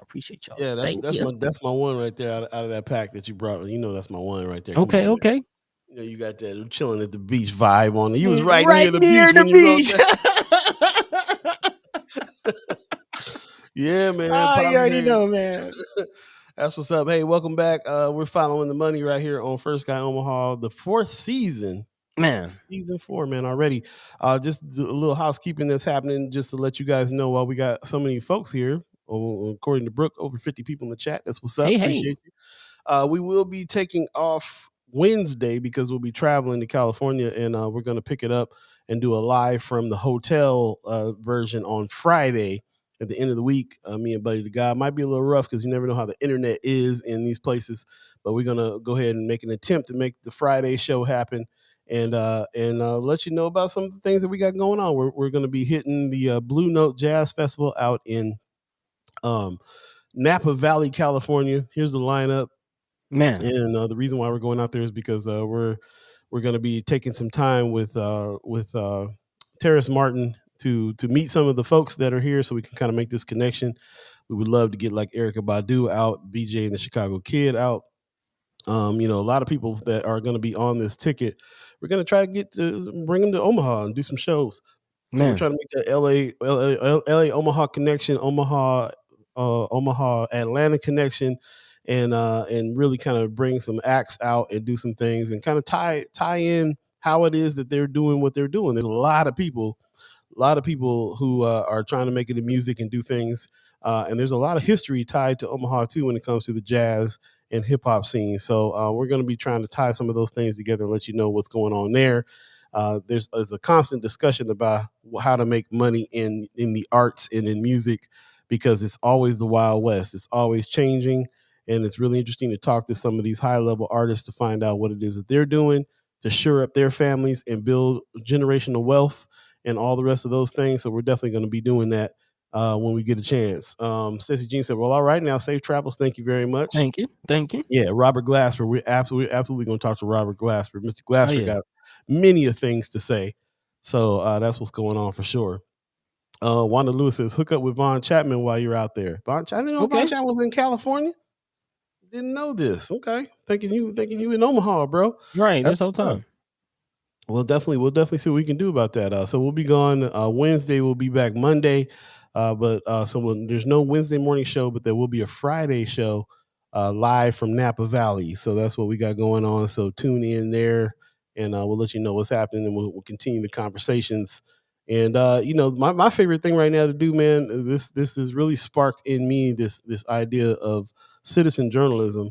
And just journalism in general, man. I keep on looking at the brochure UNO, like I might as well go ahead and get my journalism license, because it's really, you know what I'm saying, it's really kind of a thing to me right now to think how it is that we approach. If I'd had these tools when I used to do this stuff back in the 90s and stuff like that, hit these festivals, talk to these cats, be on these tours, finding out, if I had the tool bag to ask the questions, I'd be in a different state right now. But I was just there, just hanging out before. And so now I'm going with a purpose. I'm going with some questions. I'm going with a search for knowledge and to find out what everybody's doing, find out what other people are doing, see if we can incorporate that here in Omaha, seeing if we can incorporate that in our own personal lives. And so I'm going with an arsenal of questions, and I can't even wait. Wait. So if any of you have questions as well that you're trying to find out, put them in the chat, put them in First Sky Omaha, the Friends of First Sky Omaha page. We'll get as many questions out to people as we can. And I love that we have a theme this season, which is follow the money. I really would want to know how people are building their generational wealth in their family, how they're making money in the arts. And I know that there's a lot of people in this chat that wants that same information. So that's what's up. Ms. E says, throw some pennies under your seat and travel safely. Okay. Thank you. Appreciate you. Appreciate you. Mama God says, I am now an anniversary member. So if you need some funds to enhance your bandwidth to air in hotel, let a First Sky Heartbeat supporter know what you need. Hey, I appreciate you very much. Thank you so much. We did actually look into some equipment on how to beef that up. We were not able to get it in time, but we have many trips coming up the rest of the year for these same kind of purposes. And I do now have the idea of what kind of equipment that we need to be able to do it remotely. As a matter of fact, might as well announce it now. We're going to be moving out of Weberized Studios here to do more remote shows. Mm-hmm. So that's going to be a change that happens when we get back from our trip. We're going to use the Weberized Studios in a different way. We're going to be doing some roundtables here and some one-offs. We're going to be doing some high-level guests recordings out of here. But for the most part, we're going to be kind of hopping around. So I'll be live from the Void. I'll be live from the Benson Theater. We'll be live from different spots. I'm hoping to go live from the Culture House every once in a while, live from the Fabric Lab. So so we are looking on how to expand the equipment in order for us to do more of these kinds of things and kind of get out of the space and do some things and travel more too, man. We're making this change where we're making a connection between LA and Omaha and also Atlanta and Omaha. So there's a lot that we'll be doing together in those spots, and that's coming up very soon too. So thanks for that's why I'm like, we got to get this thing right on Facebook. Don't want to act right. We might have to do something else as far as where we go. Because we don't need a program, stifling our progress here. We're trying to make it happen. Yeah, and with that, let us know also what other things you would like to see from us. We definitely again love to add value. And one thing is for sure, whatever happens, we're gonna still keep going, man. So yeah. appreciate y'all for real. That's really real. That's really real. Brother Muhammad said, interesting. Let's chat. Mama God, what's up, Mama God? I heard that. Hey. Facebook user says, I like that. Let it be known what y'all need. I will. I appreciate that. For sure. Mickey Young says, remote. That's nice. I guess y'all like this. Exciting news. Dope. That's what's up. Okay. Appreciate you, man. We always we just so happy about the way that you guys support us with what we're trying to do. And really, we don't just be changing up for change's sake. We're trying to make things better, trying to have better conversations, trying to do a lot of things. A lot of things we're trying to do together. So that's what this is about. Brother Ronnie Shield says, relevant. It's a great show platform to look into. Relevant. Okay. Some homework. Definitely. Appreciate you, bro. Can't wait to see you soon too, man. It's been years. That's my bro out there in California, man, chilling. Okay. So I got listeners from all over right now. We really appreciate all of that. Everyone. That's what's up, man. 828. If you believe in the concept of time, buddy. What else we got on the roster before we get out of here? Man, we definitely got a few things to talk about. I do want to get into this article from Omaha World Herald talking about these 6 startups that just received $100,000 boost, as we are kind of talking about, expanding, making moves, our own growth here at First Sky Omaha. For those of you who are interested or thinking about starting your own business, there are opportunities and groups out there that can help you as we continue to follow the money. I would love to inform you about this accelerator program called Inmotion, which is based in Lincoln. They recently, announced during a press conference at Millworks Common right there in the North Downtown area. The money was provided by local individuals and companies through venture capital firm and startup accelerator Generator, which is based in Wisconsin, and they are in partnership with Inmotion, which again is a Lincoln-based nonprofit.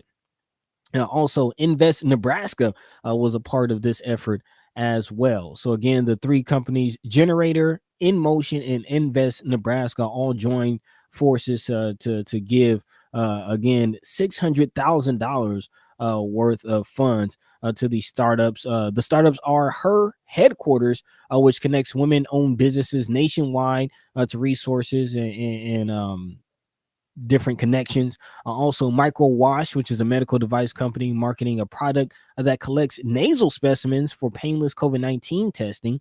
Also, plant-based nutritional drink company Tiga, and Novico, which is a knowledge and skills management platform, and then also a software solutions company called Hellcat. And finally, a real estate software development company called Particle Space. So again, I'm not sure which of these or what percentage of these are minority owned, but it does look like some of them are minority owned. But again, 6 out of 179 companies that apply for this money did receive it. So it is fairly competitive. But just again, I know we talked about 25,000 here or there. What do you think $100,000 will do for a startup business? What are your thoughts on that, Paul? Well, I mean, it would have done a lot for us. I wish we'd have known about it. We could have applied. Yeah. It sounds like not a lot of people knew about it. Only 128 applied. 179. I mean, 179. I mean, still, that's nothing. Right, it's 179 businesses in North Omaha, probably. You know what I'm saying? Like, I hadn't heard nothing about this till today. So, like, that's my thought. $100,000 would be a nice chunk to. I mean, first of all, you can start especially if you're in media or something like that. You can definitely start your company with that kind of money. There's a lot of companies you can start with that kind of money for sure. Yep. So I'm very interested in why that was so quiet, or was it just me not paying attention? That's kind of where I'm getting to. I'm like, or is this an annual thing? You gonna do this again next year? Let me know.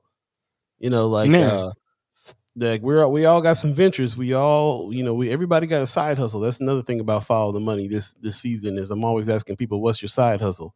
Mm-hmm. Can you imagine getting $100,000 boost to your side hustle? So it would no longer be a side hustle. I just say that might have to be the main thing. Turn into the main thing for sure. Ron's Reviews in the chat says financial literacy tips. That's something else that we're trying to bring forth as well. Yep. Because once there's a lot of money out there to grab. If you can grab it, you got to know what to do with it as well. So that's what's up. How many minority businesses knew about this, Brother Muhammad? How many businesses in general? I really feel like this did not get publicized very much. If only 179 businesses applied. And five got the money. So, but what I have found is there's stuff like that out there all the time. If you got time to look for it and you got time to apply for them, there's all kinds of programs that will help you in your business and stuff like that. This is just another one of them, but one of the ones that I'm feeling like was really offering some real loot on this one. Yeah. So, check out Inmotion.co. Again, Inmotion is the Lincoln-based nonprofit that is behind this. Apparently, they do have some other opportunities available.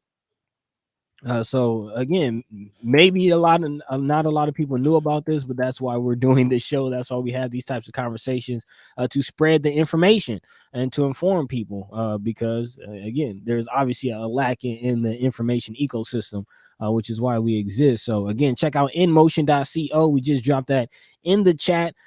This is again a venture capitalist accelerator program based out of Lincoln, and apparently they do have actually applications that are still open. There is an application for the Inmotion Venture Studio. Those applications are due September 5th. The best individuals and teams from across the globe spend 16 weeks each building startups from scratch while earning a $100K investment. So again, there's that. They also have a few other programs. There is a 12-week concierge white glove experience for high growth startups that comes with a $100K investment and is industry, geography, and business model agnostic. So again, you get some information on your business model, your region or your market, if you will, and also more information on the industry in which you are trying to enter. And then there's also a free program that's a 7-week accelerator for early stage Nebraska companies with no fees or equity. And this is the Inmotion Pre-Accelerator program. So again, these are all programs to help those who are starting businesses in the Omaha, Lincoln areas. So that's we following the money. That's one way. That's one thing that we're seeing right now is that these are programs. And since you just added that last one, that's a free program. That means all the other programs are paid programs, which means maybe that's one way that they're making their money. But where else does money come from? Wanda Lewis in the chat says it could also dictate the conversation, if you know what I mean. And that brings up a good point. When you follow the money, you got to find out where the money's coming from and why, and what's the stipulations for having it, and so on. Just while we're talking about this, I will say this one thing.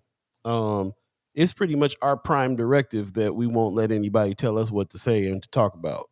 Right. If I say we had any kind of prime directive, speaking in Star Trek speak, our prime directive is that we will never accept anybody telling us what it is we can and can't talk about. So if that is a requirement for the money that you give us, then we won't take the money. So that's just what's up. So any grants that we've ever gotten, any donations we've ever gotten, it's always come from people that are like, do your thing. Yeah, we support what you're doing already. That's what's up. Pop says, yep, the plans are in the basement. Glad you guys are digging up those plans and making them more public. Yeah. There you go. Because that's really the lack of information is really what that's what we're missing, is we don't have the information. We don't know where to get the information, and most likely the people that we're having conversations with on a daily basis aren't talking about that level of information. It's usually just how to survive, how to get gas in the car, how to get food on the table.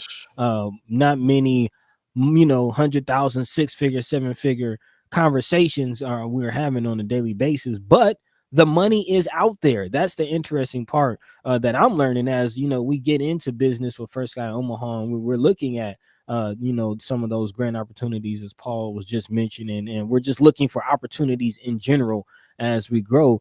The money is out there. Is just a lot of us lack the information, which is what we're trying to change, not just with this show, but also with this season. So again, if you're interested in looking into this program, definitely please do check out Inmotion.co. And in regards to where the money is coming from, as laid out in the article, it's just a group of local individuals, local companies, philanthropists, local venture capitalist firms. And I heard in a recent podcast that there's about $68 billion, or no, $1 trillion that's out there. $68 trillion nationally that's out there for venture capitalists and venture funds. And again, the way that millionaires stay millionaires and they become billionaires is by making their money make money for them. So there's information out there. There's money out there. We just got to work together to spread the information and to find it. So again, that's what we're doing. Check it out, Inmotion.co.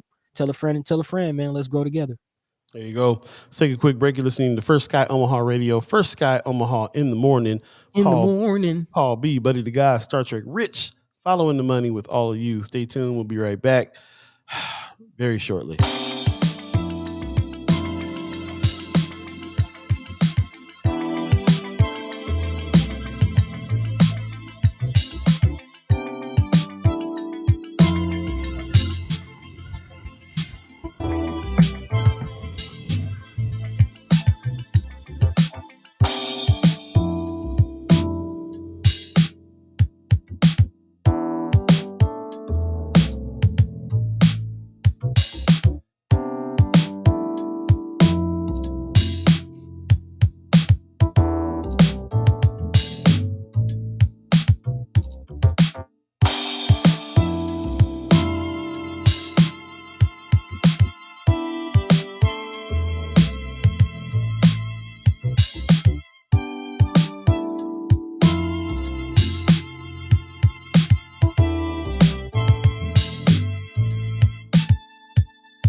Welcome back. First Sky Omaha Radio, First Sky Omaha in the morning. Paul B, Buddi3 Da Gawd, Star Trek Rich, all of you, the chat chimers, all of you, the ghost listeners. Really appreciate that. I love when I went out and people are like, yeah, I listen to your show. And I'm like, I don't see you commenting. I don't see you on there. And they say, no, I'm a ghost listener. I'm like, okay. Okay. Yeah. You really is listening. Yeah. You tuned in. No, we love and appreciate everybody, man. Even those who don't join the chat. It's all good. Keep doing what you're doing. There you go. Thanks, Pops. Let us trade strings bass sound. Thank you. Appreciate you. Ronnie said, let me hold $200. I want to see something. Man. I can't tell you. I lost track of how many $200 I've loaned out. I see something too. I see it don't come back all the time. Stacey Jean says information is power. Brother Muhammad says First Sky Omaha is intentional. Hey, absolutely. Thank you very much. I appreciate that. Appreciate you noticing that. So yeah, I mean, we know what our lane is. We know what our purpose is. It's to say what we got to say and have these conversations with you. I just talked to a brother out of Lincoln that is looking at trying to do some media out there. He got wind of what we're doing here, and it was like, there's nobody talking like that in Lincoln. We need to have some black radio going on. And fortunately, me and brother Bill King from 95.7 The Boss was standing there talking to him and was like, yes, you need black media in Lincoln for real. So he's supposed to be reaching out and talking to us, and hopefully these kinds of conversations will multiply and continue. But they're definitely needed. And since that's our lane, since that's what we're all about right here, like I said, our prime directive is nobody will ever tell us what we gonna say and not say. So we will always have an honest conversation here. That's what this whole thing is based around and about. It's not about pushing nothing. It's not about pushing no agendas. It's about us taking what's around us, reading between the lines sometimes if we have to, and having honest discussions about it. Yeah, man. Trying to speak truth to power. There you go. Brooke said, let's talk about the news, the Star Trek news. Also, Zane says, hi, what's up, dude? How you doing, brother? Had fun with you yesterday. The dude. Me and the dude had our first jam session last night, bro. Oh. Straight up, man. I went away. I haven't seen him for a couple weeks, and I came back, and he was on the gym. I bought him a djembe for his graduation. Dope. And djembe drums, and I showed him how to hold it last night, and he jumped on there and cranked out a beat, and I was like, whoa, wait a minute, let me jump on the drums with you. And we had some drum fest last night. It was dope. Man, it's a jolly old time. I'm sure sis is tired of it. Nah, she dug it. She dug it. It was cool. It's a beautiful thing. It's a beautiful thing. Brooke, what's going on with Star Trek? Yeah, Tell me the Star Trek news. Yeah, I want to hear it too. It's 8:42 right now. If you believe in the concept of time, we'll have the Habs coming up here pretty soon. Wanted to talk a little bit about this USA Today thing that they're acknowledging the 50th anniversary of the Tuskegee experiments. Yeah. Which I found interesting. We all know about this, but I know a lot of our brethren and sisters don't really know about the Tuskegee. The Tuskegee experiments were something else, y'all. So I'm just excited right now that USA Today is like putting it on blast for everybody that did not know about this. I don't want to spend too much time on this, but there's an article out. I believe it's USA Today. It's Omaha World Herald and the Associated Press, actually. Oh, Associated Press. There you go. Yep. Associated Press is exposing what a story that we've been knowing for years, which is that they experimented on black men back in the day. Basically gave them syphilis and let them suffer till death to see what syphilis does to you. And that was called the Tuskegee Syphilis experiment. And that happened, which is one of the reasons why to this day it's hard to get black men to go to the doctor. We don't trust the medical industry. There's cellular trauma there over the years from us, like knowing about stories like that will scare you from going to the doctor. And to this day, it's a struggle to get especially black men to go to the doctor. Oh, yeah. It's affected us all in our families. And so those of you who don't know that, definitely look it up. Definitely check it out. It was a horrific experiment that they did with black men, and they really need to be paying for it. So first step is to let more people know about it. It's just like the Tulsa massacre. Nobody knew about it until it was on Watchmen, and now every white friend I have pretty much knows about the Tulsa massacre. Well, this is one of those ones I'm realizing. Just because I know about it so much doesn't mean everybody does, and everybody needs to. This didn't happen a long time ago. No, this is within several people's lifetimes. Pops, still walking around. He said also they were airmen government, right? I don't think these are not the Tuskegee Airmen. No, that's it's a different thing. These were mostly farmers, just kind of citizens of Tuskegee, Alabama. Like they were just farmers, crafts workers, just regular citizens. And at that time, Tuskegee had the highest number of syphilis cases in the country, which is why they chose that area But yes, that is, or well, no, that they weren't airmen necessarily. Right. No, that's not the same. Quintero Jimenpeto says they intentionally withheld penicillin, the treatment, after it was developed. Yep. Also, Ms. E says, I'm not sure who Facebook user is. Then, to add insult to injury, they offered to pay for the funerals, but it was really to dissect the victims. Yep. So they did, pretty much the kind of experiments that the Nazis were doing on Jews and stuff back in the day happened to us. And like you said, within our parents and grandparents' lifetime, this has happened. Wanda Lewis said new experiments all the time. I'm gonna leave that right there. Stacey Jean says that they thought they were getting free health care, fooled them, lied to them, tricked them into coming in here for this. So kudos to Associated Press for putting this main story out in the paper. Hopefully that they to the news outlets. Hopefully the news outlets jump on it and talk about it and get more people to know about it. Yeah, I mean, it'll most likely just be another blip. That's just kind of how these things are treated. But it is definitely something, one of the things of America's past to put out there and to connect it to today. I'll continue to ring that bell and hold Douglas County accountable, because again, it has been recognized that health is a racial disparity. Like, it is a racial crisis. It is. There's a connection between health and racism that is being acknowledged on an official capacity.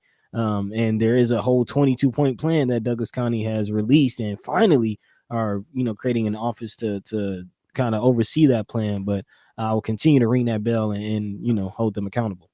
For sure. Terry Jimenpeto reminded me the movie Miss Evers Boys does a good job of telling the story. I forgot that movie was out. Yeah. And I will also lay out that there was a $10 million settlement that was settled out of court in 1974 as a class action suit from this. Yeah. Real stuff, real records to go back and check on that for sure. Definitely check it out. Miss Erica Pell said AP story. AP broke the story back in the day. They can do that kind of journalism. They don't do that kind of journalism anymore. The recent article was about how the story came about. Yeah. So yeah, that's another thing, man. That's what that's the reason why we do this kind of thing right here, is because these stories just don't get told, and they really need to. They really have to. And if mainstream press is not going to engage anymore, then that's just all the more reason why we have to.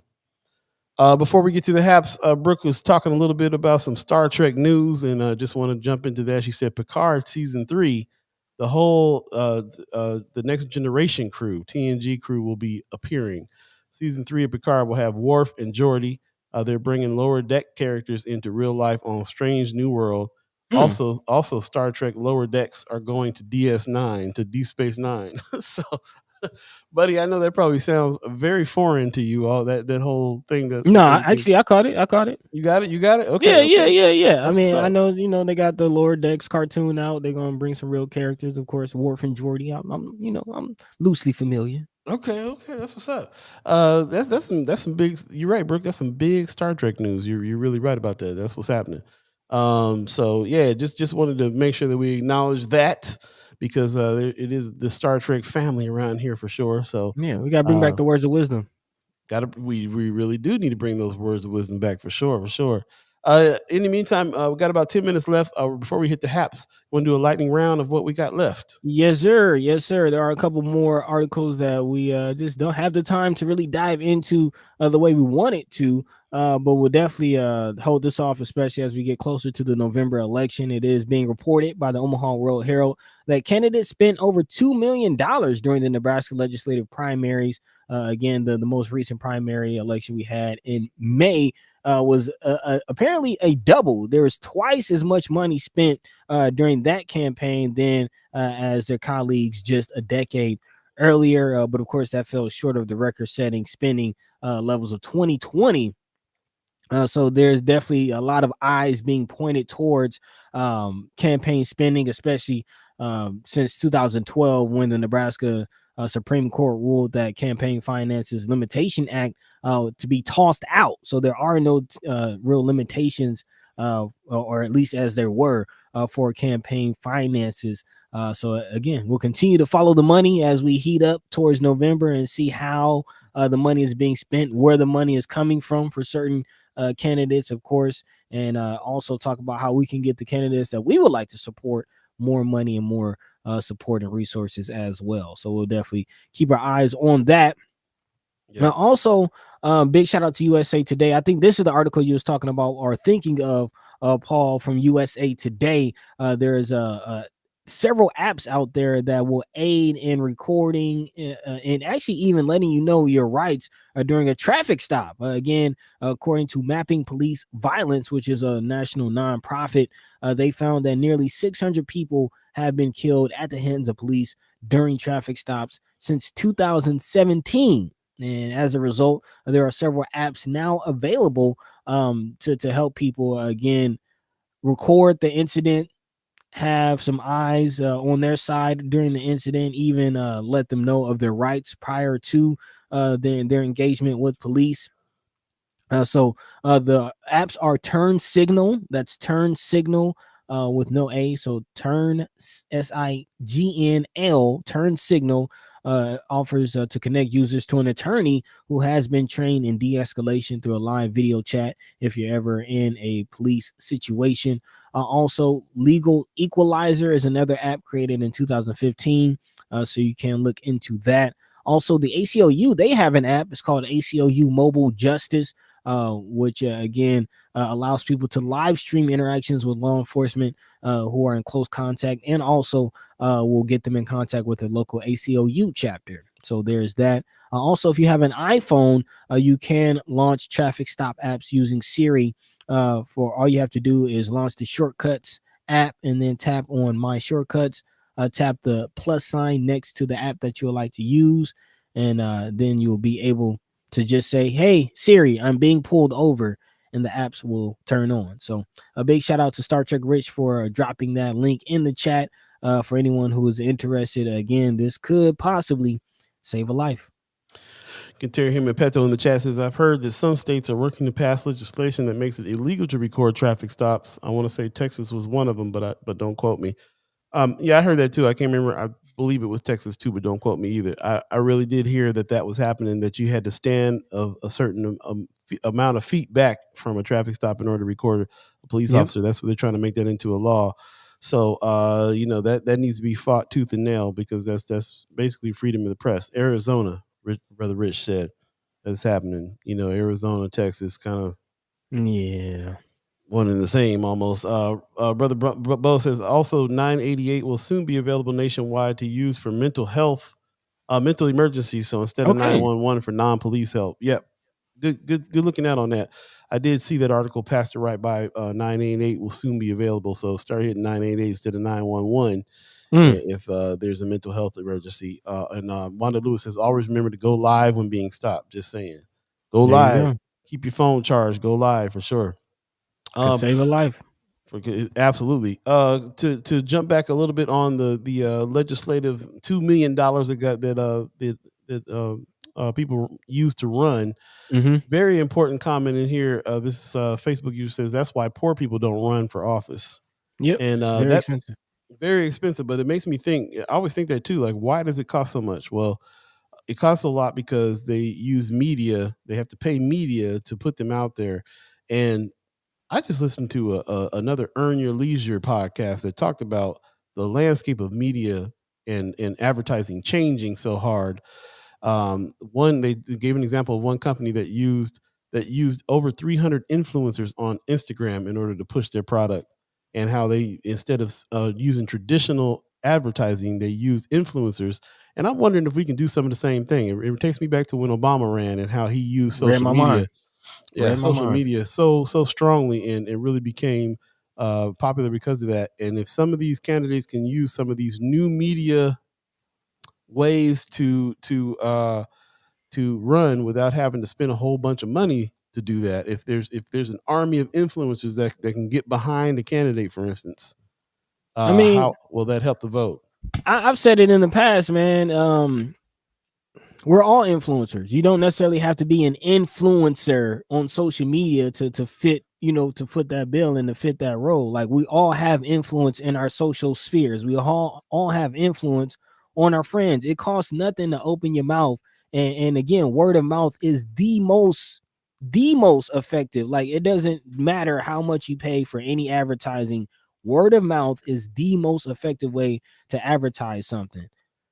Just speak up, tell a friend, hey, this candidate matters. You need to look into this. And your friend who values your opinion as your friend will listen to you more than just some random ad that they're scrolling past on Facebook. So it costs nothing to open your mouth. We just need to get more engaged. There you go.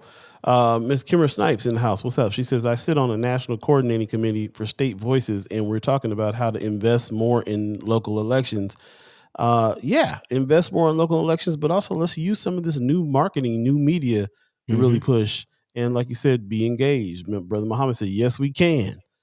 Kimmer says, Obama's also had great messaging. There's some solutions out there, man. And got me thinking about like what we can do about November coming up, really on that level, on that tip. I'd like to got some ideas. I'd like to call a couple people, maybe Miss Carol Blood, put some respect on her name, find out if she's used influencers or what kind of, some of the campaigns that's happening. We should get Tony Vargas back on because he's actually raised more than Bacon now.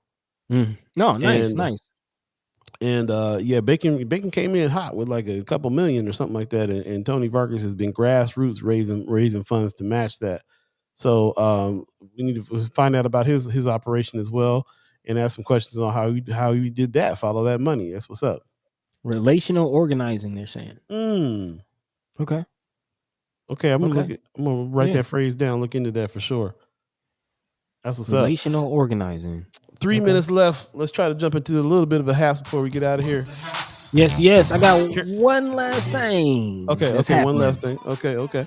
I mean, it's kind of a haps. Again, tonight and tomorrow is your last chance, y'all. Bad news. Omaha LoCo is going down. Omaha LoCo is closing.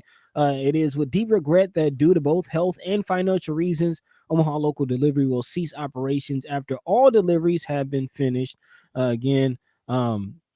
Today really is one last chance to support a local independent restaurant delivery service owned by restaurants. Can't say it enough about your support and patronage. Thank you. So again, it's the end of Omaha LoCo, man. And if you're not familiar, Omaha LoCo was a cooperative with local business owners, restaurant owners who all teamed together to create their own kind of DoorDash, Uber Eats type situation with just local restaurants and not, your major national chains. But unfortunately, that is going under. So, big shout out to everyone who, use that service. I know my man Black Excellence, that was kind of his main gig. So some people losing their jobs, unfortunately. But people in the first Sky camp losing jobs. That's Black Excellence. Augie Kidd was a driver. And this whole venture was started by John Heaston, which is our partner over at the Reader. And when they say that health issues, they're talking about the health issues that we've spoken here about on the show. And that we've tried to help raise money for his recovery. He's been suffering with cancer, and it's been a tough go for him. And we've been really trying to help the situation out. Part of helping that situation out was to really frequent Omaha LoCo. We try to do our best, but it's just too much to handle to keep rolling, and that affects us very deeply. So very, very sorry to hear that. Omaha LoCo. So it was an app on your phone where you can order food from only local vendors here in Omaha, and they use local drivers, and it was a kind of a co-op for those restaurants in order to be able to charge less for the delivery so that they can make money on the back end and help their business out. It started during COVID, and it was a pretty extensive business that they got up and running. And I thought it was doing well because it kept adding restaurants. So this was a shock to me to have to find out from this announcement that it's going to close, and it's too bad. Yeah. And now you got to get up and go to Timeout, go to Big Mama's. You got to go to the local spots, which it's not bad. Definitely visit them, but to have that convenience, to have that service was nice. So definitely sad to hear that. It is 9 o'clock. If you believe in the concept of time, we will leave the haps for our Friday show. We're going to not be on the show on Wednesday. There will be no show on Wednesday for us. We'll be traveling. and we'll do a live from Napa Valley show on Friday from the Blue Note Festival, and we'll talk to you then. So thank you for everybody that joined us today. And if you have any haps that you wanted us to talk about and to big up, just go ahead and put them in Friends of First Sky Omaha, and we'll definitely check those out and spread the word on those things and all that good stuff. So appreciate you. Thank you, everybody who joined us. I'm sorry that we're ending us on a sad note there with the closing of Omaha LoCo. That was a major partner right there for us. So yeah, man. That's too bad. But thank you anyway for everybody who did frequent Omaha LoCo when it was open. And thank you for everybody that joins in on the conversation with us. Buddy, got some words for the people? As always, we appreciate you. We love you. We thank you for making the show what it is as far as your input and joining the conversation. Love the chat chimers. So let's try to keep that going. But even the ghost listeners, man, we appreciate y'all. All the first time listeners, welcome. All the last time listeners, hey, thanks for trying this out. We appreciate you too, man. It's all a love affair. As Paul said, we will not be here on Wednesday. So again, looking forward to California, coming live from Cali and bringing some new things to the people, man. So definitely stick with us, continue to support. It's all about progression. We're growing, we're moving forward, and it's all about you, man. So until next time, Paul B, take it away. Oh, also big shout out to Leah Cates. Thank you for coming. Big shout out. Princess Leia in the house. That's what's up. Carolyn Jack said, great show, safe travels. Thank you, Carolyn Jack. I appreciate you. And also Pop says another excellent show. Have a great trip and see you on Friday. Sounds good. Wanda Lewis says, keep in mind that some candidates are up against incumbents that provide favors to developers and others. They don't have to rally for funding. Good point to leave out on for sure. Josh Tate says, see y'all on Friday. Much love. Safe travels to the West Side. That's what's up. Brother Muhammad says, keep on pushing, family forward. Appreciate it. Ronnie Shields says, blessings, First Sky Omaha. Appreciate you, Brother Bo. Very, very much, man. And I'm gonna go up here. What was the name? Oh, relational organizing. I'm trying to put that in my brain. It's something to look up when we get out of here. Man. Relational organizing. Thanks for the tip. Thank you for joining us. I want to give a shout out to the Omaha Tribe Elders for allowing us to be on this land and speak while we're here. I want us to give a shout out to our elders for allowing us to speak before them. And shout out to Star Trek Rich and the Weberized crew, man. It's been a good run with these guys, and we're going to be changing up our relationship with them here soon and do more one-offs and roundtables and things here, and then be going live remotely from different places around town from now on after we get back from the trip, that is. So thank you. I want to just keep on thanking them forever for everything they've ever done, because they really supported this channel, really supported us. And keep on going to Weberize.com if you have podcast ideas for sure. Shout out to all the chat chimers. There's a lot of chat chimers that were in here today, and we really appreciate everybody jumping in and getting busy with us. Also, all the reoccurring members. That really helps what's going on here. Really helps us continue the conversation and keep it on. If you have not become a reoccurring member of the channel, please consider doing so. Go to firstsky.omaha.com, hit the donate button, and become a reoccurring member. We have $10 members, $25 members, and $50 members. And, become one of them. We got more things coming, more perks on the way, and more programming ready for you to discuss. So that's what this is all about. So thank you for everything. Really appreciate you. Yeah, man, that's about it. I guess don't forget, no show on Wednesday, but we will see you on Friday. And so have a good week. Anything on your mind, put it in Friends of First Sky Omaha, and we'll see you soon. Peace. By the way, Vanglorious. This is protected by the red